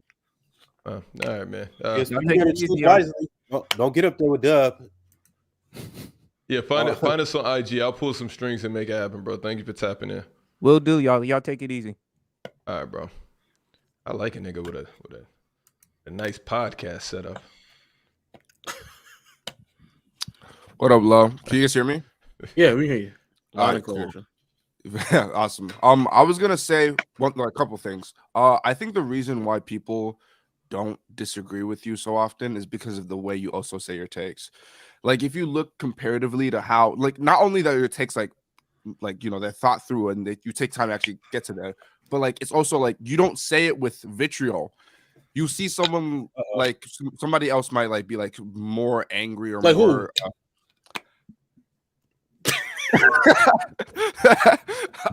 Other people might be more spiteful in their takes, but I was also going to say that I've been thinking about it more and more often when it comes to ranking players and how basketball works. I have a hard time saying 1 and 2 anymore, or like 1, 2, 3, 4, 5, 6. I think hierarchies kind of make more sense, like triangles. Does that make sense? No, I see what you're saying. Right. I don't mind abiding by that. The problem with me is, though, maybe I'm just a cynic, and like life just doesn't work that way. Like, unfortunately, there is just somebody who's 1, 2, 3, 4, 5. Like that is just life. You think so? Yeah, no, that is how life works. That is life. I mean, yeah. In some, like for instance, Tiger Woods is like 1 in golf, but that's because that's how the system of golf is set up. You have an individual it's an individual sport. So you can argue with that with boxing as well. But even then you're like, who are you fighting? Who are you like, what's era? With basketball, you have so much more context to the things. When you have more players and you have more people around you and you're surrounded by different coaches, you have all those things. There's a lot more context that goes into it. Like for me, I think LeBron's the best player of all time, but I can never get mad at someone for saying like Jordan's the best player of all time. So both of them are your tier 1 or yes, tier S or whatever? Exactly. Then you have like your Magics and then your Duncans, Kobe's, and like the next those people. Steph's. And you could make I think Steph is in that range. You can make it. It depends on how many people you allow in your tiers. So that's the other problem with tiers is that, and like Jimmy Harilla has a tier list as well, and I hate it. I just despise it because like he puts Stockton, and I know y'all think I hate Stockton, but he puts Stockton in tiers like with D Wade, and I'm like, no, that's crazy. They're not even like, you know what I'm saying? Like that doesn't. So that the problem with me with tiers is that the lower you go, you start to realize like a certain like the gap between, let's just say the 39th player and the 30th player is such a wide gap that it doesn't feel like they should be on the same tier with one another. So fair enough, like in the top 10, if you want to do a tier, fine. Yeah. But like when you get like 15, 20, 25, 30. It's like, bro, like having like 10 players on the same tier with one another, you'll look at the person at the end of that and the person at the beginning of that tier. And it's like, bro, that's a noticeable difference between those two players. I can get behind that. That's true. But I also that's why I'm more talking about the top 10 because those players are so close to each other in like, I mean, you can argue like accolades and such, but they're so close to each other in skill and what they produce and their impact on the game. It's like, it's really hard for me to really like hold like Magic is better than Kareem or Kareem is better than Magic. But I was going to ask a question for Shaq as well, because I actually don't know much about you when it comes to like, no, that sounds mean, but I don't know. Perked up like, oh my God, I got a question. Yeah. What's like, so it was like the old days around here. So I know you play basketball, at least you played basketball.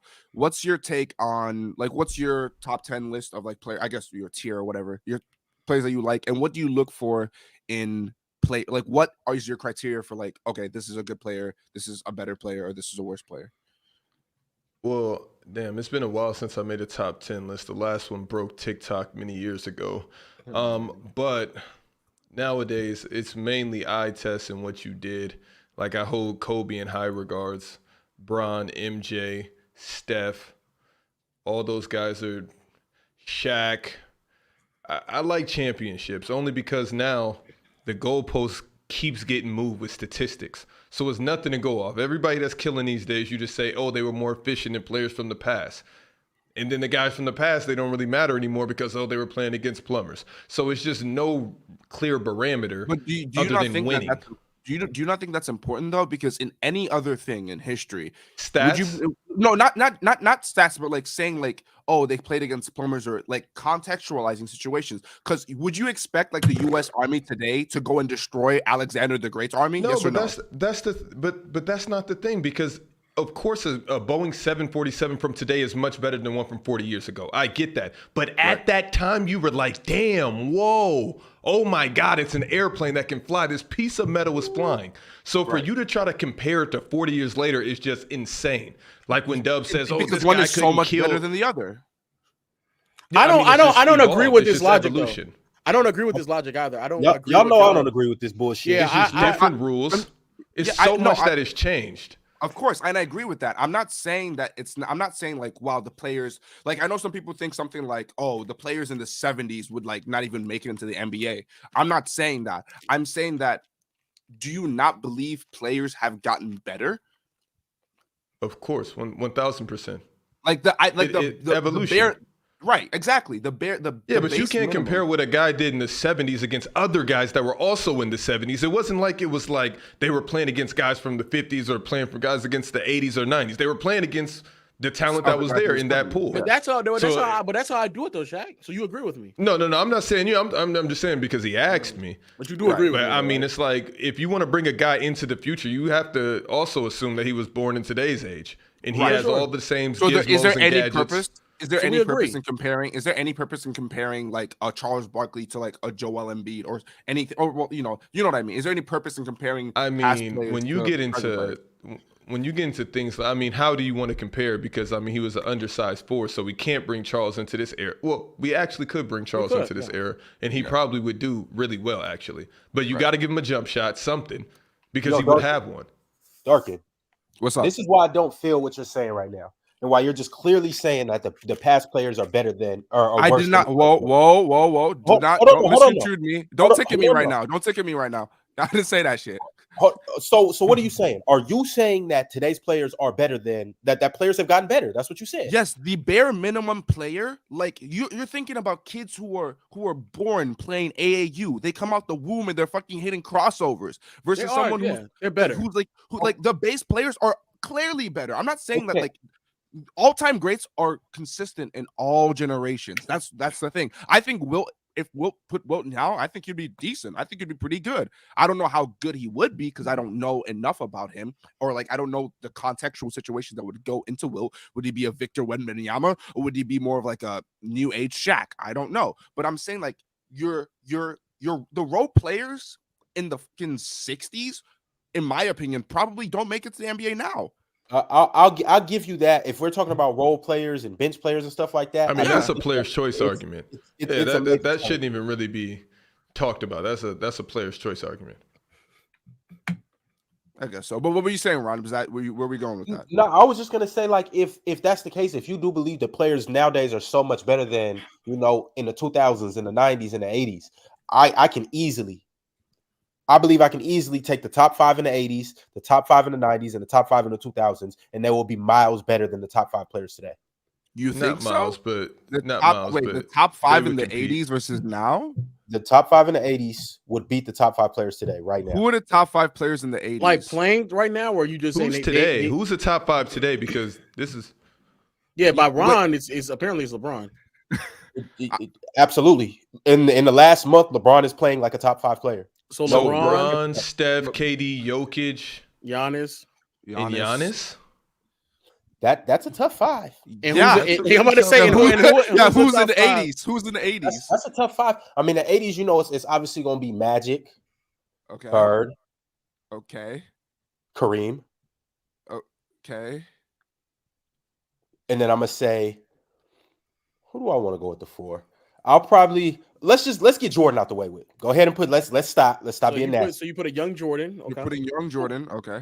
87 Jordan was unfuckable. Still fun. Still And that's young. the best player on the court. Still young. Chat saying Moses Malone. I like Moses. I like So that's like Moses. Too. Okay. Oh, but Hakeem too.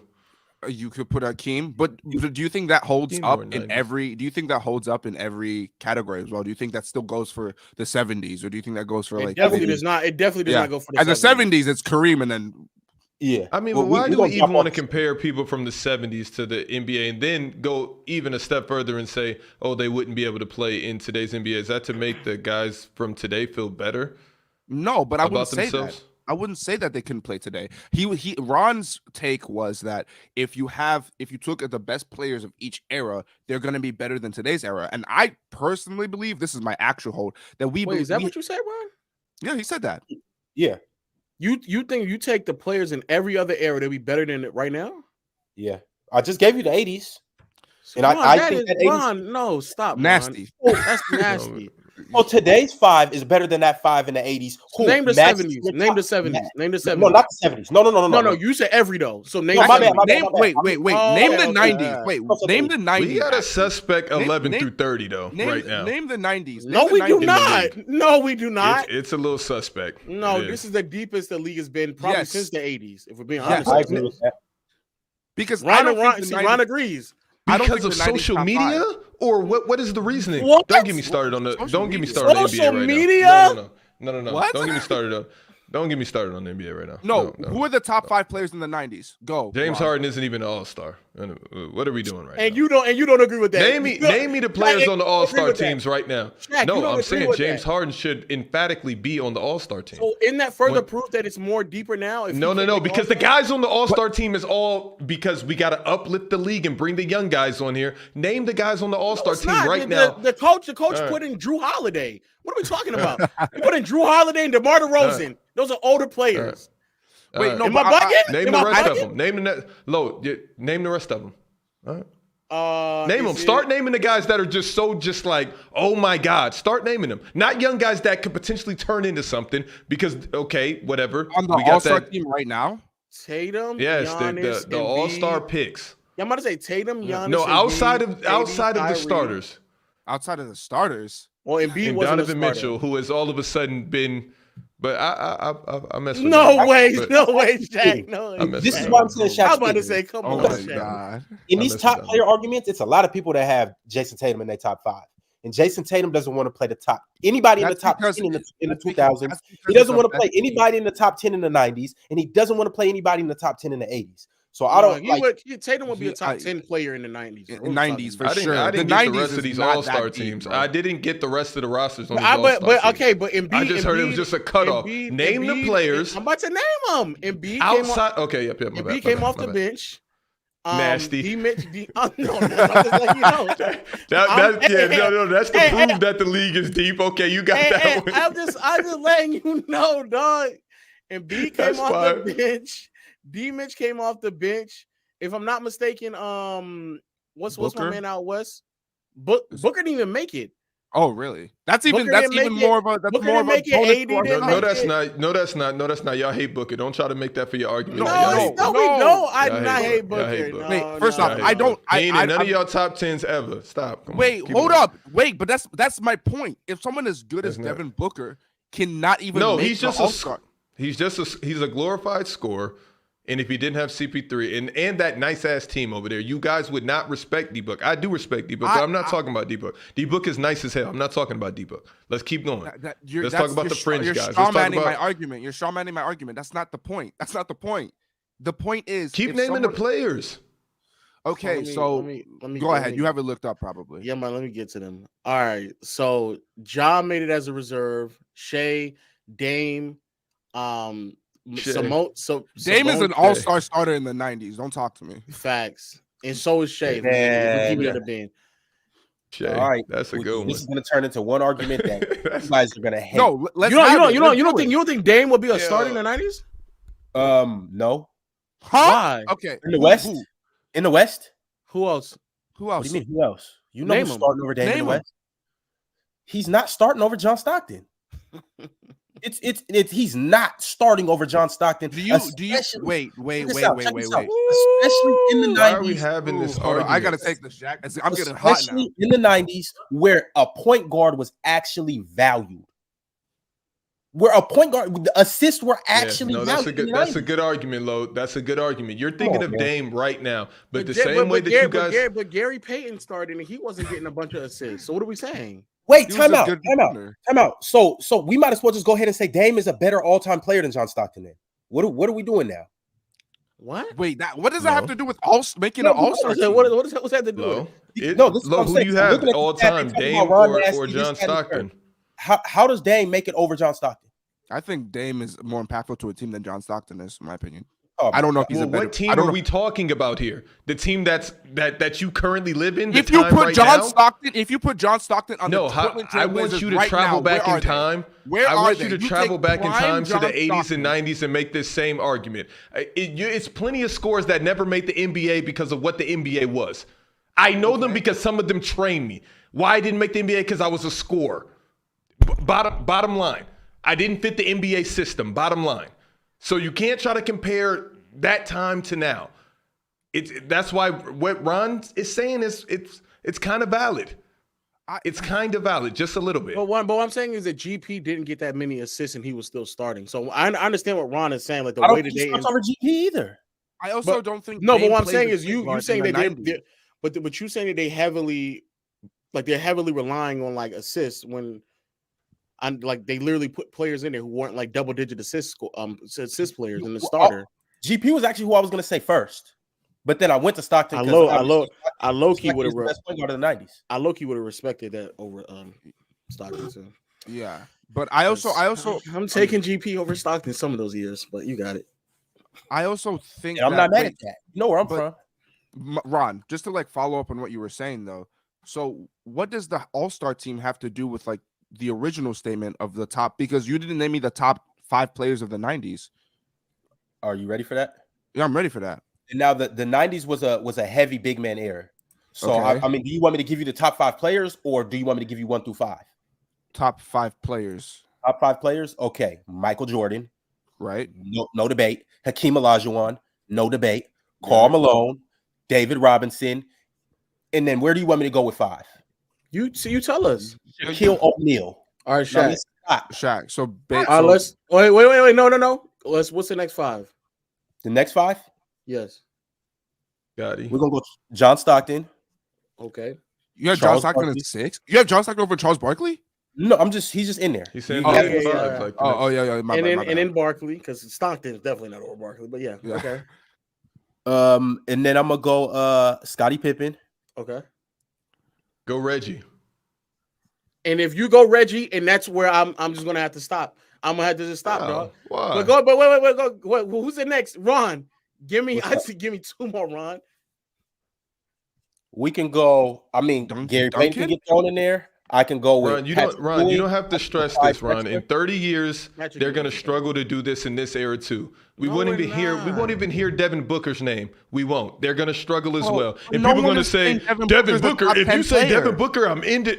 Hold on, wait. If you say Devin Booker, I'm ending this argument out. Ron, don't even just save yourself. In 30 But years, you don't have. But you can get to 10 names before you get to Devin Booker. Though. That's the thing. Yeah. What? No, yes, right now in today's time. But back then you couldn't. They would say this player, this player, this. They would say Reggie, and everybody be like, oh yeah, Reggie. Just like if we say Devin Booker now, it wouldn't be an argument. But in 30 years, all of these fringe players like Shai that we're never gonna hear of, I don't want to hear it. But Shea is in I the don't top want to 10. hear it. That's what these arguments are trash. But I don't want to No. say Shea is a top 10 though. I wouldn't say Shea top 10. I wouldn't say I'm Shea's just top saying 10 though, either. you bringing him up on the All-Star, you're like, it's the deepest it's ever No, been. no, So in whoa, 30 whoa. years, when we're naming the top 15 players, I'm telling you, it's going to be the struggle of your life to squeeze some of them.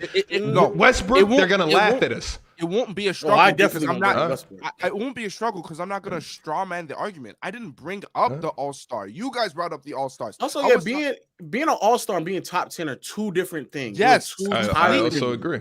I So also like agree. so me bringing up an all-star reserve in the Western Conference does not mean that he's top 10. I can easily ramble off. So who's 10. top 10 in the league right now? Giannis, Embiid, KD, and I'm assuming we're talking about healthy. Healthy, Jokic, LeBron, AD, Kawhi, Curry, Luka. Like, bro, what are we talking? I don't even know where I was at right now. I don't know if that's 7 or 8 or 9. I In don't know what 30 that is. years, 3 to 5 guys that you just named would not even be mentioned. And that's in the it. same Which- breath. In the same breath where Yeah, Reggie yeah. Miller was out there Which killing one? them, Give out me- there give me- killing them. Which All one? of these arguments guys were making for Reggie Miller. Give me- Just mark give my me- give words. me- All give of me these, the all three. of these arguments, Yeah, guys. give me were- the all of three these players that are arguments. getting All taken of out. these. All Give of me the these three. arguments. I don't know. In 30, we got to see how it pans out. Because if Just Jokic guess. never wins a ring, if Jokic never wins a ring, we're gonna look at him like Karl Malone. But I'm just that's saying. what I'm just Karl saying. Malone was a top 10 player. I'm just letting you know how it's going we to didn't go. forget about Karl It's Malone. fine. We didn't forget It's about fine. Karl Malone. It's What's fine. the equivalent? Okay, who are you taking? Giannis or Karl Malone? Giannis. Let's say every Giannis. I'm taking Giannis. Giannis. Clear. Hey, Tim Duncan or Karl Malone? Jokic or Karl? Duncan. So all these guys are better than Karl. You just name Do you see my point? So everybody that's played since Karl is better than Karl. Yes, Duncan is better than Karl Malone. Okay. Yes. 30 years, maybe sooner, 20. Are you All right. debating that Tim Duncan is No. not better than Karl I'm not. Malone? I'm not debating anything. I'm debating that you come up here and you say these things because of recency bias, which is fair. But then you try to bring guys in from the 80s and say, "How could Ron say this? This is impossible." No, that. Oh my God. How about this? How about this? I think Karl Malone. I would take Karl Malone over Embiid. Okay. So then that means he's a top 5 player today. I never said that he was, and that was never my argument. My argument is that you can't. I'm not saying you can't select players like MJ would be a top 5 player today. I'm not saying that. Clearly. What I'm saying though is that if we're talking about top 10, 15, 20, Shaq said after from 11 to 30 he gets mad weak or it gets questionable. That's not true. Like from 11 to 30. So we're gonna hear about Drew Holiday because that's who you brought up. That's who you brought up. So Drew Holiday is just this amazing player. So who are the 11 to 20 guys? Because Ron was struggling to get to 10, and I said, Ron, don't even do it. It doesn't matter because in 30 years it's going to be the same thing. Is Devin Booker 11? Is Devin Booker 11? Yes or no? In 30 years is it going to be the same thing? I don't think it is. I think. Wait. You know why? You know why I don't think it is? Because in the 2000s, I can get beyond 10 players. I can name them all. Really okay. Yeah. Do you not agree? That's fair. That's fair. In the 2000s, we can all rattle off more than 10. Exactly. This is crazy. That's what I'm saying. That's why. The further you go legit. back, the further you go back, the more suspect it becomes. That was. I don't believe that about the 80s. I think the 80s was thorough. If the 80s is exactly, honestly, Shaq, I can name more than 10 in the 80s. The 70s, though. I mean, we don't really got to talk about the 70s. Yeah, but even then, it's mum's the word on that. Even within the 80s, I was like, I agreed with you. Yes, that if you take the best players in the 80s, they could probably be doing very well in today's league. But then when you get lower and lower, When did you say that? Because my base argument was that the floor is better than the past. But hold on, no, Darkin. And this is my the bench player. We're arguing about bench players. No. You got it. My bad. I thought you were arguing something totally different. My bad. You got it. I didn't know that we were arguing bench players from errors. I really didn't know that. I said bench players and role players today are better than they were in the past because we have more people who are actually like fully invested into basketball. Evolution. Yes, it's I don't agree That's with what that happens. though. It's And then evolution. Ron It's said that, evolution. and then Ron said he disagrees with that, and then I said, "What the fuck?" Here's why I disagree with that for two reasons. First off, the role of a bench player today in back in the 80s is completely different. Yeah, your job. What's the difference? What you mean? What's the difference? Players. What does a bench player do today? Players come off the bench today to score. Back in the day, you had an actual role. You're coming in to rebound. You're coming in to play defense. Patrick Beverly comes off the bench to score. You went to one anomaly. Stop doing that, bro. You know what I'm talking about. I don't think that's not one. I don't think that's one anomaly. Yeah, I don't think that's. How many players come off the bench to play defense today, as opposed to back in the day? Please name me all these defenders. Grant Williams. Oh, that's two. Matisse Thybulle. He doesn't even play. So what are we talking about? But does he not come off the bench to defend, Ron? When he plays 1 out of every 3 games, shout out Matisse. Does Bruce Brown come off the bench to score or defend? Yeah, he kind of does a little bit of both, but primarily defend. What about spark plugs? But that's what he's talking about. He's talking about back in the day. Yeah, he's talking about just random players coming out the bench being spark plugs. That's what he's saying. Okay, but do you think there's no defensive spark plugs on teams? He's saying there's not that many. I'm telling you, that's what he's asking right now. That's what he's asking. Darkin, you said Grant Williams. I think Grant Williams comes off the bench. Yeah, it's a primary as a No, defensive. he does, but I'm saying if Davion Mitchell, Jose Alvarado, they're naming them in the thing. Yeah. Hold on. Here's the Alex. What is it? Alex Caruso? What's old boy? Now. Yeah. What's old boy in Phoenix Suns? What's his name? Fucking Cameron Johnson? No, not Cameron Johnson. Not Cameron Johnson. Not a defensive player. No, not Cameron Johnson. Fuck. What's his name? He's talking about the point guard. And you see what I'm saying? You can't think of him. I'm blanking on names. No, all I hear is and ad libs and this. Cameron Payne. Ad libs. Can we just move on? Can we just move on? Because it's taking up too much time. Dark and Dave. My last Dabe. Yes, me and Ron got cooked. We know it. We reason why we can also call out these bench players in the 80s is because none of us was young enough to watch the bench players in the 80s. So I bet you if I brought up Fluent and Chill, they would be able to name me off 50 competent role players that we wouldn't know nothing about. But I could argue it's because those people were incompetent at scoring. Do you believe it's because they came just because they were like, oh, these elite defenders, or do you think it's because they were such a fucking red flag on offense? They're like, okay, focus all on defense. What do you think? So nobody could play offense back in the day because they didn't shoot. He's talking about the players that you're talking about where they came in and just specifically were rebounding or defenders. They more than likely were just really bad offensive players. Yeah, so that's why they got those roles. But another player is Onyeka out in Atlanta. That's another player who comes off the bench and he's exclusively athleticism, defense, rebounding. That's what he does. So that's 5 or 6 players we named. It's more than 5. We named several players off of several different. Just give it a rest. Just give it a rest. There's people waiting. Got it. Dark and Dave, you've graduated Players Choice School. Dabe. Congratulations. Low nose. On the last person, can we get the last 1 or 2 people? Can we get somebody who really, because I really want to see if somebody has smoke. Because if not, this is what I be saying, Shaq. I'm right, bro. I'm right. That's why I had to strike up and argue with you when you jumped on Dark and Dave's back. Pause. I was like, "What, Lo? What is going on here?" That was a bad take. Nah, I'm telling you, bro. Maybe Primo. Yo, who really got smoke with Lo? Raise your hand. Let me know. Really smoke with him. Not gonna end up agreeing with him. Because everybody agree with me because I'm just right, though. I'm right. You're not. One, I'm about to cook you on the Stockton stuff. It's getting too bad, bro. I'm not gonna lie. Okay. Straight up. So he is the top 5 passer of all time, right? Right or wrong? No, I don't think. Why not? Because I think what it takes to be a top 5 passer, he doesn't do, such as the level of difficulty and with his passes and his ability to play, make, and create, especially outside of double teams and stuff like that. I think he. So was John Stockton not creating advantages in the pick and roll? Yes or no? I think Karl Malone created more advantages. Nah, I think you just giving the credit to Karl Malone because I'm pretty sure John Stockton did for a lot of the players around him too. He created advantage in the pick and roll, and he created advantage using his advantage creation in general, going to whether he goes down, going down to the paint, passing out to guys like the other Jeff Malone, all those other guys that's on his team that where he's making plays outside. So why How often do you think that happened? It happened pretty often because he had more. Give me a percentage. How often do you think that happened? 20%.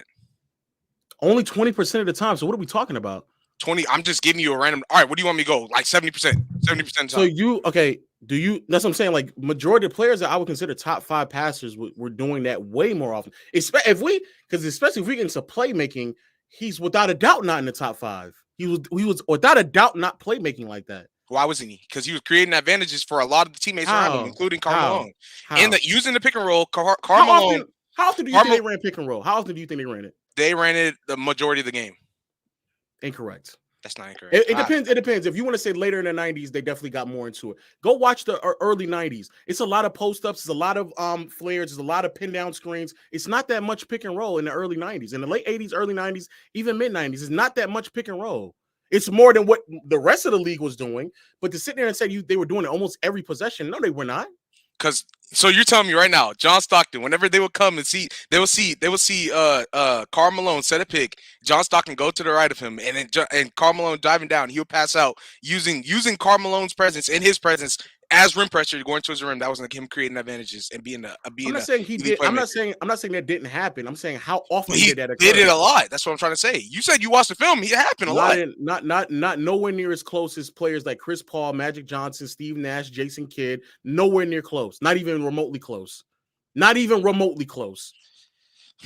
Not even remote. And I wish, hey, Ron, can we not show footage?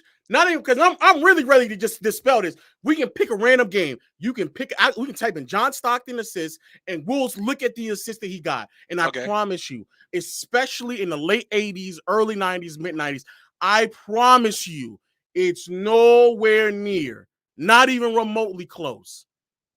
Bro, I'm not hearing that. I'm not gonna lie. Ron, can we please get some footage up here? I'm not hearing that. On top of that, I gotta ask you. No, he can pull up the footage. While he's doing that, I gotta ask you one other question while he's doing that because I want to go back to this. But hold up, Lo. No, we can't. It's gonna copyright the video. Hey man, I'll go on Twitch after this and I'll do it. I bet. I'm willing to do that. I'm cool. Whatever. Anyways, I gotta ask you a question about Kyrie. Do you think if Kyrie pulls up, y'all are automatically contenders for a chip this year? Why would we not be? Y'all just like clear cut. Y'all can make it to the finals with Kyrie on y'all team. Without a doubt. And someone told me to ask you, are y'all would y'all have the best trio of all time? The best trio of all time? Yeah.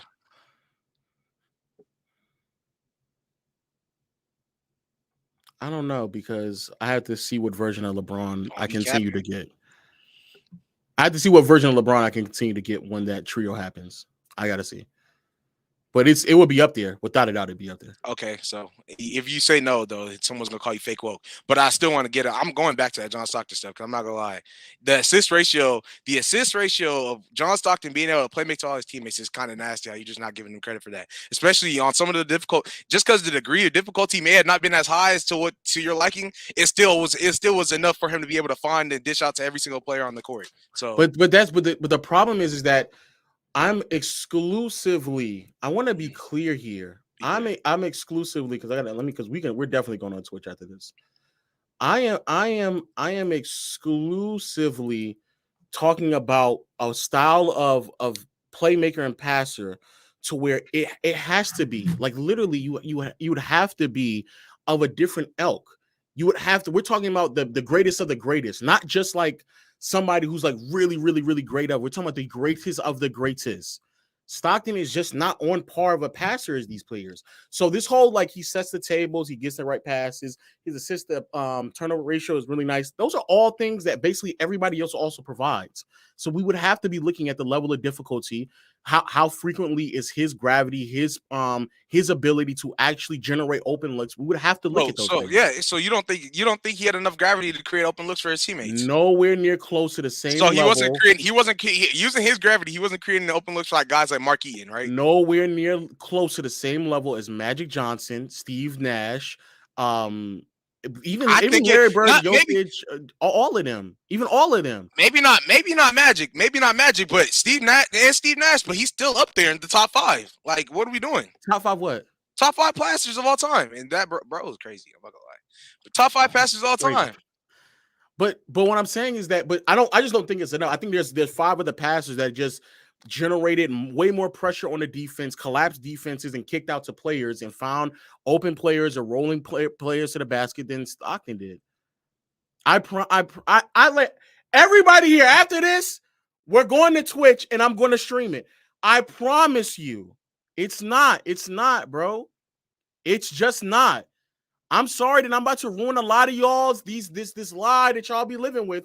I'm going to ruin it today. We're going to go to Twitch after this, and I'm ruining it. You're not ruining nothing. I'm sorry, yes. bro. You're about to. I'm not gonna lie.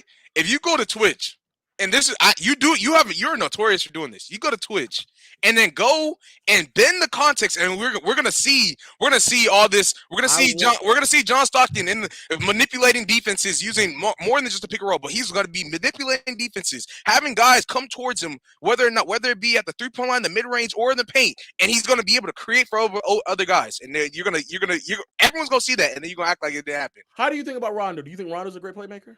I do think he's a great playmaker, and y'all just don't watch it. How was Rondo creating advantages for his teammates? Low. So no. Let him answer the question. How was Rondo creating advantages for his teammates, like in Boston? How was he doing it? Using his rim pressure. He was. I'm not saying he never did, but majority of the time, how was he creating advantages? How was Rondo getting his assists majority of the time? How? He was giving the guys like Paul Pierce and KG. And he was creating open looks using his rim pressure. He was creating open looks. Bro, you're nasty, Lo. You gotta stop. You gotta stop. You gotta stop. Because this is nasty. No. I promise y'all the people, because we're gonna look at it. I promise you, like 50 to 60% of the passes that you're gonna see from Stockton, a lot of them is him just standing at the top, waiting for the play to develop and passing it to the player. This man is gross about Stockton. I'll say 50. Fine, 40%. 40. He's being nasty, bro. I'm telling you right now, it's nowhere near as much pick and roll as you think it is. I'm not even trying to be funny. It's nowhere near as slow.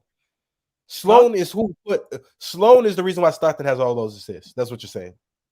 No, I'm not saying that he's a terrible passer. No, he's not saying he's a terrible passer, but you are saying that Sloan is the reason, because if you're saying he's just sitting at the top and just dribbling, waiting for the play to develop and then making the pass, you're saying Sloan didn't. I think if he played in a different system, he wouldn't have as many assists. But that's not true. That's my thing. That's not true. Oh that's no, not true at all. You're absolutely wrong. That's how. No, I'm not. Listen to what I'm saying. That's most passers. Like Steve Nash would not have as many passes if it wasn't for Mike D'Antoni in that system, because when he played in another system, he wasn't getting that many assists. Like the system that you play in is heavily dependent on the type of assist that you get. That's like, it's not even. That's not I can get behind that logic, but in certain situations, like what? All right, so when you said when you said Nash left and he and his system down, I'm guessing you're talking about when he went to the Mavs, right? Yeah, when he was in the Mavs, he only the Mavs system wasn't predicated around his playmaking as much as it was Dirk's thing. That's my point. Point. If Stockton leaves and they go somewhere, most likely, especially back then in the 90s where they wanted guys that could make the passes that Stockton was making, they probably would still consistently try to figure out to find a way to make Stockton get the high passes that he was getting while he was on the Jazz. I guess it depends on what team he goes to. If he goes to somebody with like who's alone, he's paired up with another like tough shot maker like Karl Malone and a lot of other quality shot makers like Jeff Malone and Thurl Bailey and all of them, maybe sure, but like I don't know how many teams out there even existed like that in the 90s. In the late 80s, early 90s, I just don't know that many. I wish I was fooling. Did you watch my video on TikTok where I show like when Chill talks about the 20 assist game? Did you watch that? I didn't see that video. That'll be the first one we'll watch. It'll be the first one we watch. And I promise you, it's nowhere near It's nowhere near as much playmaking. It's nowhere near as much rim pressure. It's certainly not nowhere near as much pick and roll. So you're trying to say that we can drop a plethora of point guards in that Jazz system, and they average 13 assists. What's a plethora? I'm asking you, how many point guards can you drop in that Jazz system, and they average? I think all of the top 15. I know the top 15 to 20 passes all time would be able to average. How long would they be able to play to get the total amount of assists? They're probably not playing as long as Stockton. So you said the top 15 guards. You think they can get 15 assists in a season I think Jason Kidd, you put him in that system, yes, he will be able to get 15 assists. Yes. So another good passer. I said top 15. These are all great passes. What? Oh, you said point guards in general. I mean, no, passes. Oh, okay, top 15 pass. If you put in every top 15 passer, they would all be able to do that. I'm not getting behind that. I'm sorry. Hey, after this stream, chat, after this stream, go follow me on Twitter, Legend of Winning, and I will put the link on the timeline. I promise you. This man Lowe's fake woke, bro. Bro, y'all letting this man try to push this. I promise you, we're gonna watch the footage. I promise you. Yo, how you feeling, Lo? Hey, Golden, I appreciate you coming up, bro. For sure, bro. We'll catch you next time. How you feeling, Lo? You all tapped out, or you got one more in you? I'm about to go to Twitch so we can go look at this footage. But we can do one more. But I'm telling you, I promise them. All right, I got two for you. Yeah, well, long time no see, old friend. What up? No much. Lo, you Rob, lucky. You lucky because say I don't got no smoke for you. Might as well smoke for you soon, but man, y'all never have smoke for me. No, come on, we're gonna stop it there because you remember me from the spaces. I always had smoke for you. It just depended on when. What you got for him? But yeah, bro, I've been meaning to ask you because everyone like talking about the whole KD and Kyrie thing, right? And like in my head, I'm like, what about Cam Thomas though? Like, I think this is a good chance for like Cam Thomas to get more minutes and actually, show what he got. Because in the minutes that he's played, I think he's done a pretty good job. I know he's averaged about 17 at least in the minutes he played, and I feel like the Nets don't utilize him. But yet they give him Ben Simmons all these minutes, and I'm a Sixers fan, so I already knew off the jump that Ben was gonna do nothing. I don't know why y'all surprised. I already knew this. This ain't nothing new to me. This is a sleeper to me. But yeah, what y'all think? Yeah, I agree that I think some of the I was talking to somebody in Discord last night, and I was like, bro, it is mind blowing to me how Steve Nash had Nick Claxton and didn't use him for like a year and a half. That is so mind blowing. And so they have young players out there. That's the reason why I don't think like the rebuild is that far fetched. Like they have a quality young players out there. You get some draft picks, you just hit the restart button. So I'm not mad at it at all. And Cam Thomas is another player who's just on the bench, just like he's just there and he's itching for an opportunity. And so really, crazy enough, at the deadline, I was actually thinking about trading him. I was thinking about trading what's his name, Cam Thomas, to go get somebody else to kind of just make the team better. But if they're going to rebuild, they got young players out there that they can kind of lean on to just rebuild. You got anything, Primo? Oh, that's what you. Oh, okay, yeah. I want to talk about this Larry Bird take that you had earlier. And then look, hold on. First of all, I'm gonna just throw this. John Stockton could shoot too. He just wasn't just inefficient on offense. You act like he just couldn't make a shot. I ain't never said that. Oh, all right. I'm saying you just like he nobody out there. I ain't never said he couldn't shoot. No, all he do is make bounce passes and like on the pick and roll. If he made bounce passes a little bit more often, that'll be more impressive. Actually, listen though, but Larry Bird. So you got Steph over Larry Bird, right? Mm-hmm. Why? I actually do want to know this. I think, and if you have Bird over Steph, I'm not really mad at that. I think the Steph could have another year or two of longevity to further cement this, but I think Steph, his ability to not only transform like the point guard position, but transform the entire game of basketball in and of itself. I think Steph's ability to impact winning beyond just the regular season, beyond just him as a scorer, and then carry that level of impact and production. Yes. Whoa. All right, go. And then wait, and carry that over into the post, and carry that over into the postseason, and then sustain that type of impact essentially from 2014 up into 2022. Okay, Bird did that too. What you mean? I don't think Bird's impact in his first What? 3 or 4 He came years. straight. Hold on. No, but did he sustain it? Did he sustain it to the playoffs? Hold on. Yeah, listen to me. I let you listen. Bird came straight in the NBA on that. Absolutely. Steph Curry didn't come in on that. He wasn't like that off the rip. Absolutely. He had a run. And then when you went to the playoffs, Bird doing way more than him.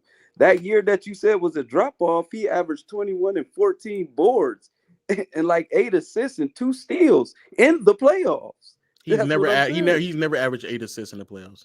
What? Yes, he has. If he You did better it, look it up. maybe You got the one. computer right I'm looking there. at it right now. He averaged 6 He assists. never averaged 8 assists in the playoffs. If he did, it's like 1 or 2. But the years that we're talking about, the years that we're talking about, though, he's averaging 6. Though he's averaging 6. So it's not 8. It's not 8. Okay. And again, I'm not saying that he was straight trash, but I'm talking about the production that he provided in the regular season. But you said Curry do more. No, he don't. He more of a scorer. He don't have to exert that much energy grabbing all these rebounds. He don't have to do all that. I mean, he not. But Curry. Oh no, he makes just as much as Bird. No, he don't. No, Yes, he don't. Curry does Draymond Green was playmaking. I mean, he's not the main playmaker, but he does playmake though. He does. He don't playmake better than Bird. I think he does actually. I think he does. Oh my God! Listen, I'm talking about. So you think? Wait, let me be clear. Especially in the earlier stages of Bird, because my criticism of Bird is that if Bird had produced another like 3 or 4 more years of like great play in a regular season, postseason, it translated to some level of success. Then Curry ain't do it at the beginning, so they got the same amount of time. It's actually not. It's actually Curry last year actually did cross more years than Bird. If you count from 2014 up to 2022, it now is actually more for Curry. KD. You you said you discount them championships. And I agree with you. But his ability to lead his team to the Bird finals ain't never before had KD. Bird before Dennis Johnson got there and before Kevin McHale started to peak, it was like, what are we saying? It's Bird not like, better than them. It was never an argument. It was an argument. If you arguing it, you're wrong. No.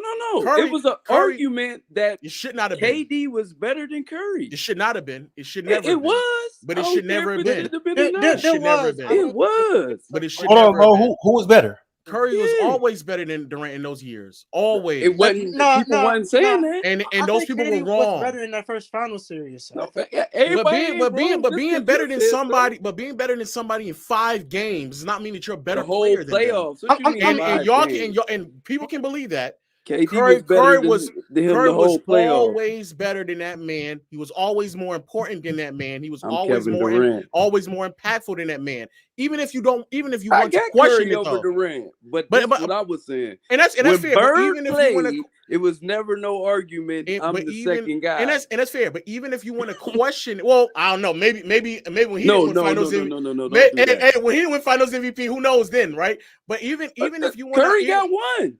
Even if you want to argue, one Finals MVP, we don't even want to bring that up. Even if you want to argue though that, we don't even want to bring that up. But even if you want to argue though that, him up, man.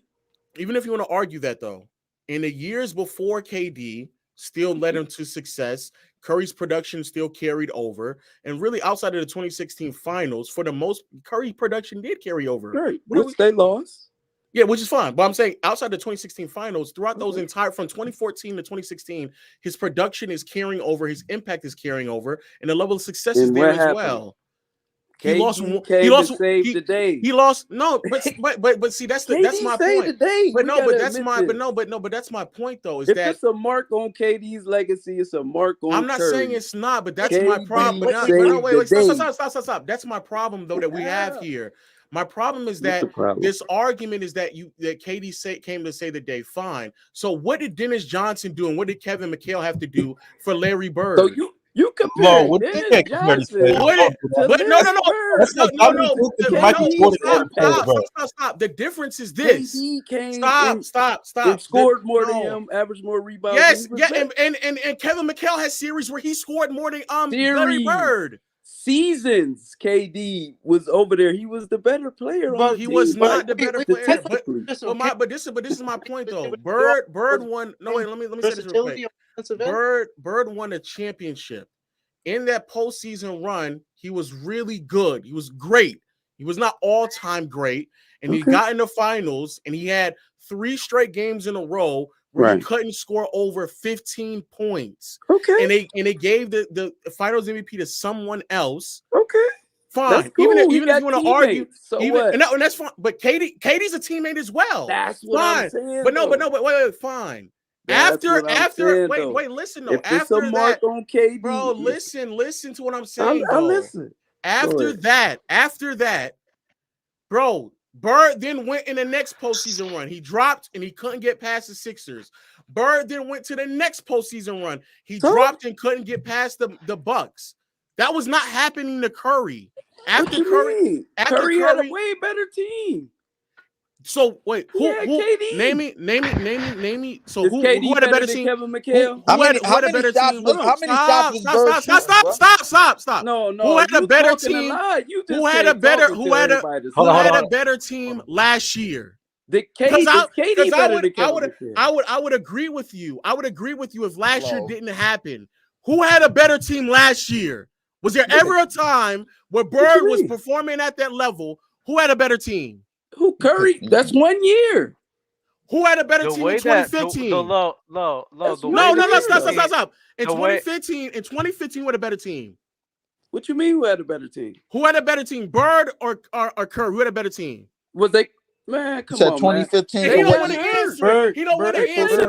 For what year, Lo? I said it don't matter what year. It don't matter. You can pick any year that Bird went to the finals. No, because you picking years for Curry, you ain't picking years for Bird. No, I would be willing to argue. I would be willing. Hold on. I would be willing to argue. I'll be willing to argue in 81 that's probably a team that's comparable to what Stephen Curry had in 81. Larry Bird won. So the thing that I'm hearing is, when Larry Bird had the thing. Hold on. You've been talking a lot. Dub, just one question. How did Bird then perform in 81?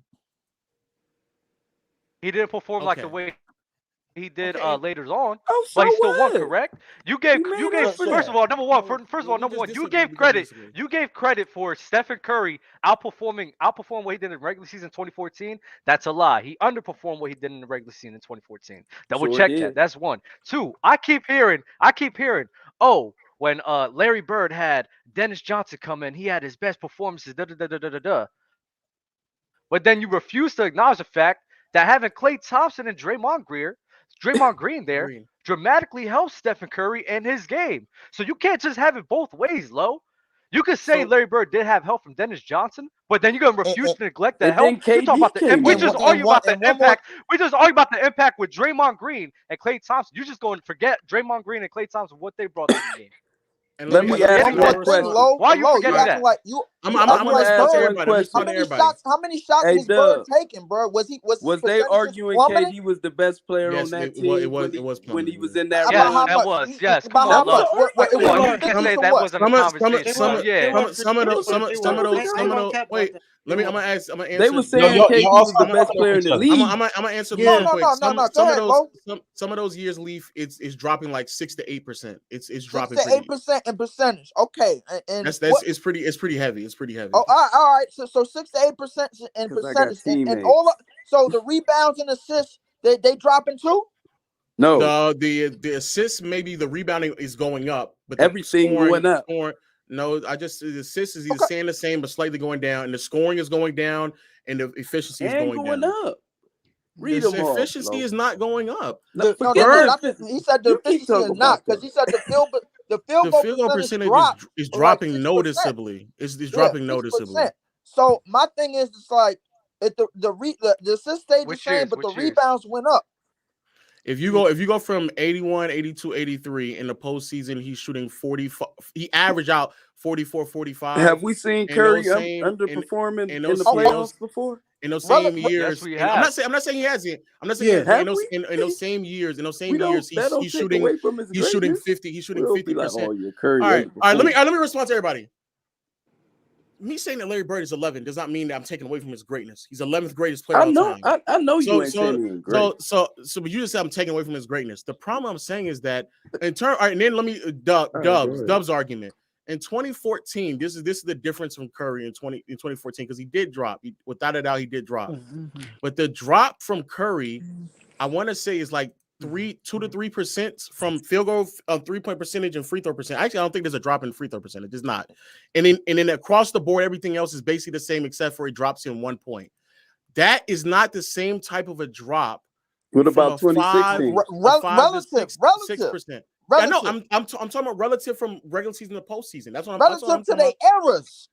I'm saying that as well. Everything is what the that is that's true. Though. relative. You do got to bring up the errors. What about 16? But Bird. Okay, if it's relative to their era, Bird is able. If Bird is able, just 2 years later, when he gets even more help, is able to sustain it. Then what are we talking about? To answer to the 16 part, 16 it goes from 50, 45. That's what I can't. You just cut out crazy. But it's like. Damn, am I bugging? Am I bugging? No, you're not bugging. Okay, I got a quick question though. You cutting out, and you froze right now. You froze. Dub is froze right now. The problem with, let me just say this: the problem with, again, Bird, it's not. Y'all talking about wins and losses. I actually don't really care that much about wins and losses. It has way more to do with how you are performing, right? And so if you are performing to where in a regular season, hey, you able to score 20, 23, 25 points per game, and then we get to the postseason and you're scoring 18 points, that's a problem. That's not all the time. I think that's I'm not saying, but you need more than 6 though. I think that's what I'm saying. I think that's everyone in the top 10 has more than just 6 years. But listen, can you name your top 10 again? Because I think that can help. That's unfair, man. Because if we had to dig and nitpick playoffs, bro, like 60, you said 6% drop.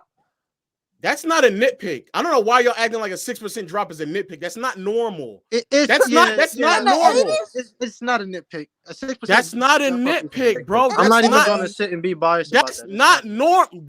How often was Magic Johnson dropping 6% in field goal percentage? How often was he shooting? How often was fine. How often did Kareem drop 6%? How often did Kareem drop 6%? How often did Michael Jordan drop 6%? How often? Bro, how often? Answer the question. I don't know the argument. What happened? How often is Magic, Kareem, and Michael? Bird didn't have no advantages, bro, on the court, bro. Like if he shot, he missed. Everything went up. Is that not applicable to Michael? Is that not applicable to Michael? Oh my God. Is that not applicable to Kobe Bryant? He about to cry. Is that not applicable to Kobe Bryant? Is that not applicable to LeBron James? Is that not applicable to all players? Hold on, Leaf. Hold on. Wait. Y'all let him get away with this LeBron better. Wait. We talking about Curry. Wait. Let's go to Moses Malone. We can go to Moses Malone. How often were players in the 80s? You ain't say nobody at his fucking position, Lo. So how many? What other small forward are you giving?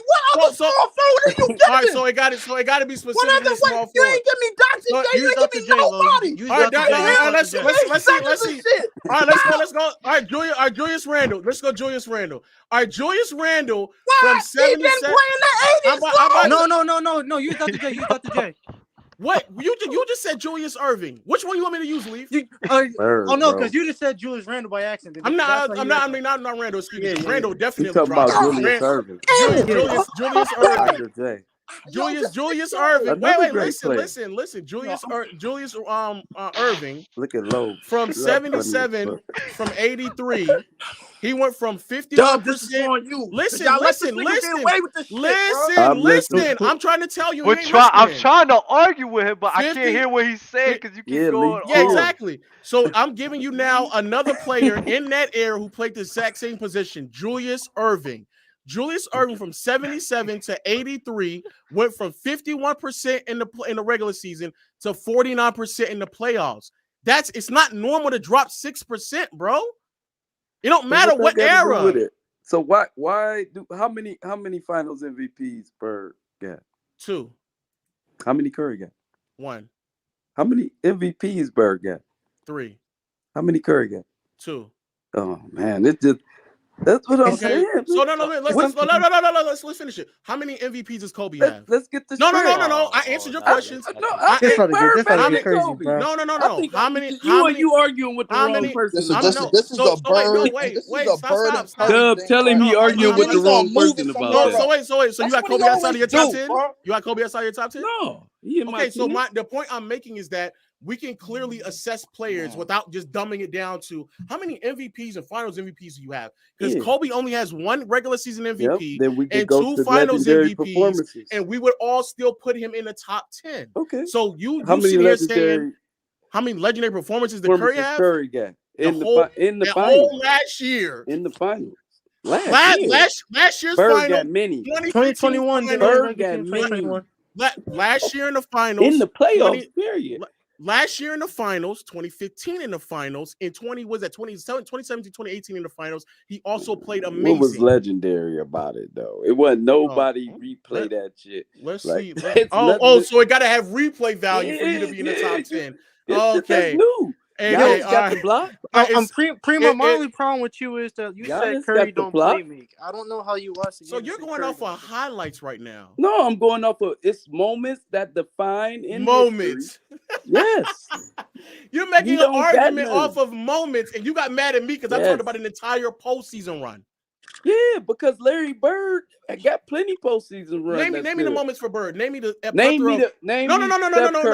No. I just did, and you didn't want to hear it. So name me the plethora of moments in the finals for Larry Bird. Name them. Come on, man. Larry Bird got plenty moments in the playoffs. Name them. Playoffs. No. You said finals. Name them. The playoffs. No, you did not. You said finals. I said the finals and the playoffs. So finals. Name them. I said it. Name them. Larry Bird hit the game-winning shot. Which final? The ball? What is you talking about? Name the finals. Name them. What is you talking about? Name me the moment in the finals. He didn't hit the game-winning shot in the finals. Name me the moment in the finals. Did he do it or not? Which finals? I don't know what year. I wasn't there. 84. Yeah, 84 though. 84. 85, 86, one of them. 84 Let's be clear. You name me one. Name me another one. Did he hit the game-winning shot? Name me. I don't know which year you're talking about. You ain't tell me the year. Oh, all right. So name me another one. Unless you got one. 81. He went. That game where he got the putback, bro. That was a game where he went off in that game. Plenty moments. Cedric Maxwell got the finals MVP in that one. No. Well, you said. Wait, I want to be clear. Leave. I want to be clear. I'm not trying to cut you off. You're saying in 1981, Bird had a putback, and that was his legend. That was the moment. It was just. Listen, you said a moment, bro. You ain't. No, I'm just trying to make sure everybody know what you're saying. So that's what I'm saying. With the Curry, it's highlighted, man. Well, like, what you want me to say, bro? I'm not saying that it's not. I'm just clarifying. Curry just be up I'm just clarifying it. They front running, man. If they not front, if it gets tight, man. Listen, I'm fucking. I ain't no averaging like 32 in the finals. How is it front? Wait. How is it front running when in 2015? Stop. How is it front running when in 2015 and last year they were down? They were down 2-1 in both of those finals. How was that front running? Because Kyrie played part of game one. Kyrie went down. Okay, last year they went down. All right, so you thought fine. Last year and then was going to keep production up. Fine. Last year they front run. How? What you mean? When they up, wouldn't they have a? They were down. They were down 2-1 last year. I'm talking about in the game when you're up, you win. That's front running. Oh, so but when you're down in the entire when you're down the entire series, they never had to do nothing. They were down in the series. Many people came back. They were down in the series. So 2-1 is just an ultimate deficit comeback now. No, I said LeBron was down 2-1. I said LeBron was up 2-1. It was like millions of times. So I want. So 2-1 is the ultimate. You out of here. Like you go down 2-1. Oh my God. It's time to panic, man. No, man. Well, okay, all right. So in game 5, because I'm almost 100% sure in game 5, heading into the fourth quarter, they were down. If I'm not mistaken. and the series was over if they lost. Talking game about the 5. Boston Celtics? You talking Yeah, about were they not down? Y'all gotta stop. In, In game in 5? the, Were they not down in game 5? Out, bro. Like, it was Going into over. the third. Going into the third. I think it was. I think they were close. It was a close game the whole time until the fourth quarter came. I don't know if they were down though. Hold on, wait. I gotta go. Damn. Hold on. That's what I'm saying. He don't know what he talking about. I'll be right back. man. I'll be right back. Nah, no problem. No problem. He just saying Listen, bro. every time. Dub, every man, time the Don't look. Warriors Listen. play. they Listen, be no. up. Listen, my apologies for wilding, bro, but y'all gotta stop letting him come up in here and trying Oh, to be you judge, got. jury, I was over here trying. I was over here trying to have a I was trying to have a conversation with him. You started Ron, going crazy, y'all bro. gotta cut this. I thought you was gonna have a brain aneurysm or something, bro. No, Dub. Listen, no. You yelling, you're not saying right anything. Larry What are we gonna Bird do? What got are we way gonna I'm do, more bro? on edge playoff right now. than I'm Curry. on edge right now. But listen, the stock. Listen. The Stockton slander. I let it go for over a month, bro. Since I've been on here, bro. They And every biggest last moment one of is y'all with out of line, KD. bro. Listen, I've been sending you highlights. I've been sending you stuff on Twitter, bro. I don't even know if you've been looking Hey, at it or Dub. whatever.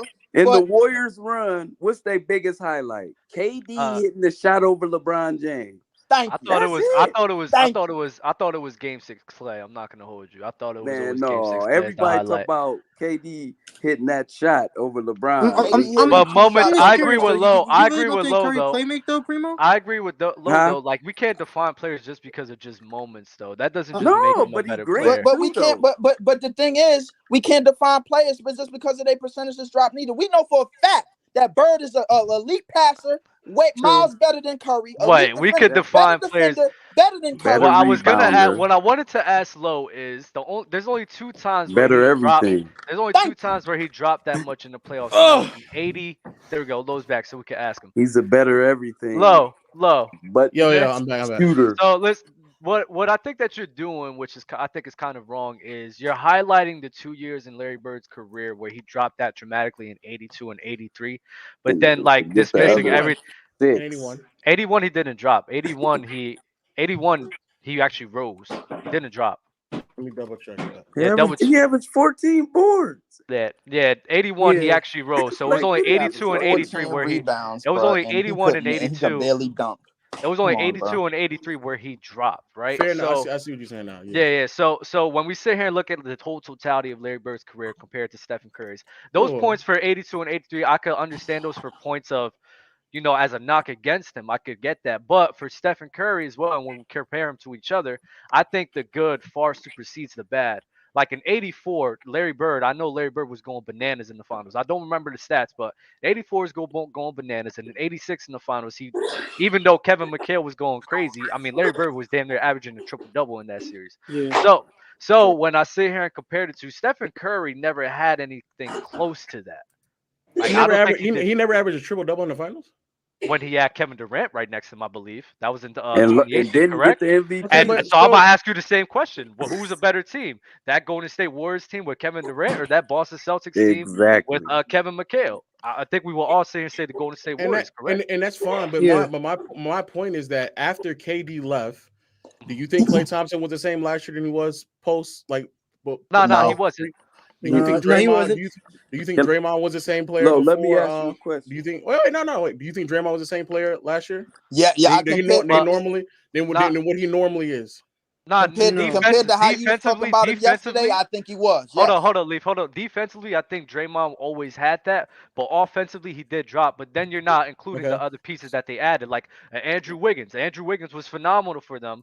Gary and then Payton? Jordan Poole Gary being there. Payton Jr. Gary Payton. There was that team is very comparable to what they had in 2015 And they had 2016. defense. Even though Klay Thompson and Dre were a lesser version of themselves, they had Wiggins and Gary Payton to make up the gap. Wiggins really wasn't the same player that he was in the postseason that he was in the regular season, 'Cause especially he with had his to play three. defense. Especially okay, but that's what the fuck are we talking about? Yes, the point I'm making though is that if the players are not the same, and the one thing that has been that's been sustainable throughout the entire time is Curry.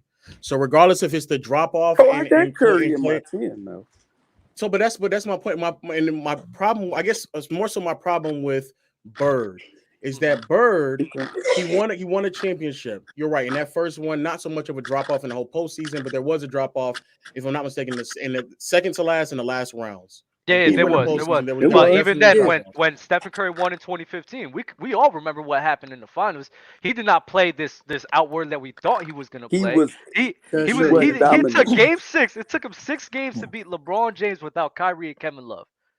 Like that, in my opinion, that's a stain. That's a stain. And so my question is, which is a better performance for you, the 81 finals for Bird or the 2015 finals for Curry? I mean 2015, excuse me. I give Bird to 84. I would say no 81. No, he said 81. 81 for Bird or 2015 for Curry. I gotta look at it. What is it? Bird was when he had like 15 or something like that, right? That's when he had like 15 points and like back-to-back games or something like that. No. He had Dub. He had back-to-back 8-point games. Okay. 8-point games.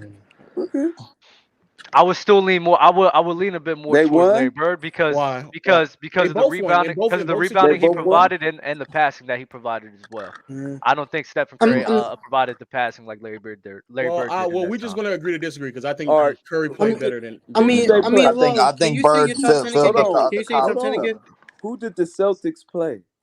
They played the Houston Rockets. They played the Houston That was Rockets? with Moses Malone, right? Moses Malone. Was they all healthy? I don't think so because I think Calvin Murphy. Yeah, Calvin Murphy didn't play the whole series. I think Calvin Murphy might have had an injury. Yeah, I know you're trying to grab at straws right now, but yeah, they weren't. That's what I'm saying. They weren't 100. No, they weren't 100%. I had a question. If Kyrie and Kevin Love is healthy, do you think that the Warriors still win that series? The first one, the 15. No, I don't think so. Maybe not, but I don't think it has to do with Curry though. I think it has to do with the rest of the teammates though. So low. Wait, hold on, fellas. No, because Bird is the one. Wait, my bad. Primo got to say something too. My bad. Let me answer what he said. Let me answer what he said. The reason why I think that is I wasn't done yet though with the whole analogy. All right, go. It's gonna be quick. It ain't gonna take that long. Listen, you said he wouldn't have won that finals, right? Okay. And they lost the 16 finals, right? Okay. KD don't go over there. Who win the next finals? You think by projection? Probably the Warriors. You think the Warriors win the next one, but they lose the 15. And they lose the 16. The reason why the 17 got the same team that they lost to. They would have lost to first time, and they lost to, but they would have won that one, huh? The reason why, because Tristan Thompson's impact at that point was definitely worse. J.R. Smith was not the same player, and neither was Richard Jefferson. The supporting cast around LeBron and Kyrie. No, I disagree. I think if anything, the sustainability between Klay Thompson and Draymond without Harrison Barnes. Hold on. And then Harrison Barnes also was a totally different conversation in of itself. But I think the sustainability of Klay Thompson and Draymond is way more realistic than the sustainability amongst everyone else. Because even at that time, Kevin Love was also just getting worse as well. Like everyone outside of Kyrie and LeBron were just getting worse. Putting that super chat up, man. They didn't need. That's what I'm saying. So you believe that they didn't need them, and that's where I just think you're just completely wrong. Would have won. I think you're completely wrong on that. I think you're completely wrong if you don't think that they needed those players to perform the way that they did. Okay, hey fellas, we are kind of overrunning our time right now. I'm getting messages from Ron right now, so we are gonna have to end this debate. Yeah, it was a fire debate to end on. I want to say this real quick. In that series, Tristan Thompson is a double player. He's a double player at grabbing nearly 30 offensive rebounds in 2016. So Curry had one ring. He was not doing that at all. He wasn't doing that at all. Grabbing 30 offensive rebounds in a final series? Please. Low, if you're gonna do that Twitch stream, you could drop it in the chat when you're about to do it, or you said you're going to drop it on Twitter. So you guys be ready for that. Follow Low on Twitter. It's Legend of Winning, and that way maybe you guys, maybe y'all Fly Eagles Fly, bro. Fly Eagles Fly. Maybe y'all Fly Eagles Larry Fly, Bird bro. Talks and the John Stockton Talks on the Twitch, man. Y'all be easy. Salute to everybody. Like the video on y'all way out. Yeah. Peace. Low, I need to find your top 10 again. Mahomes better.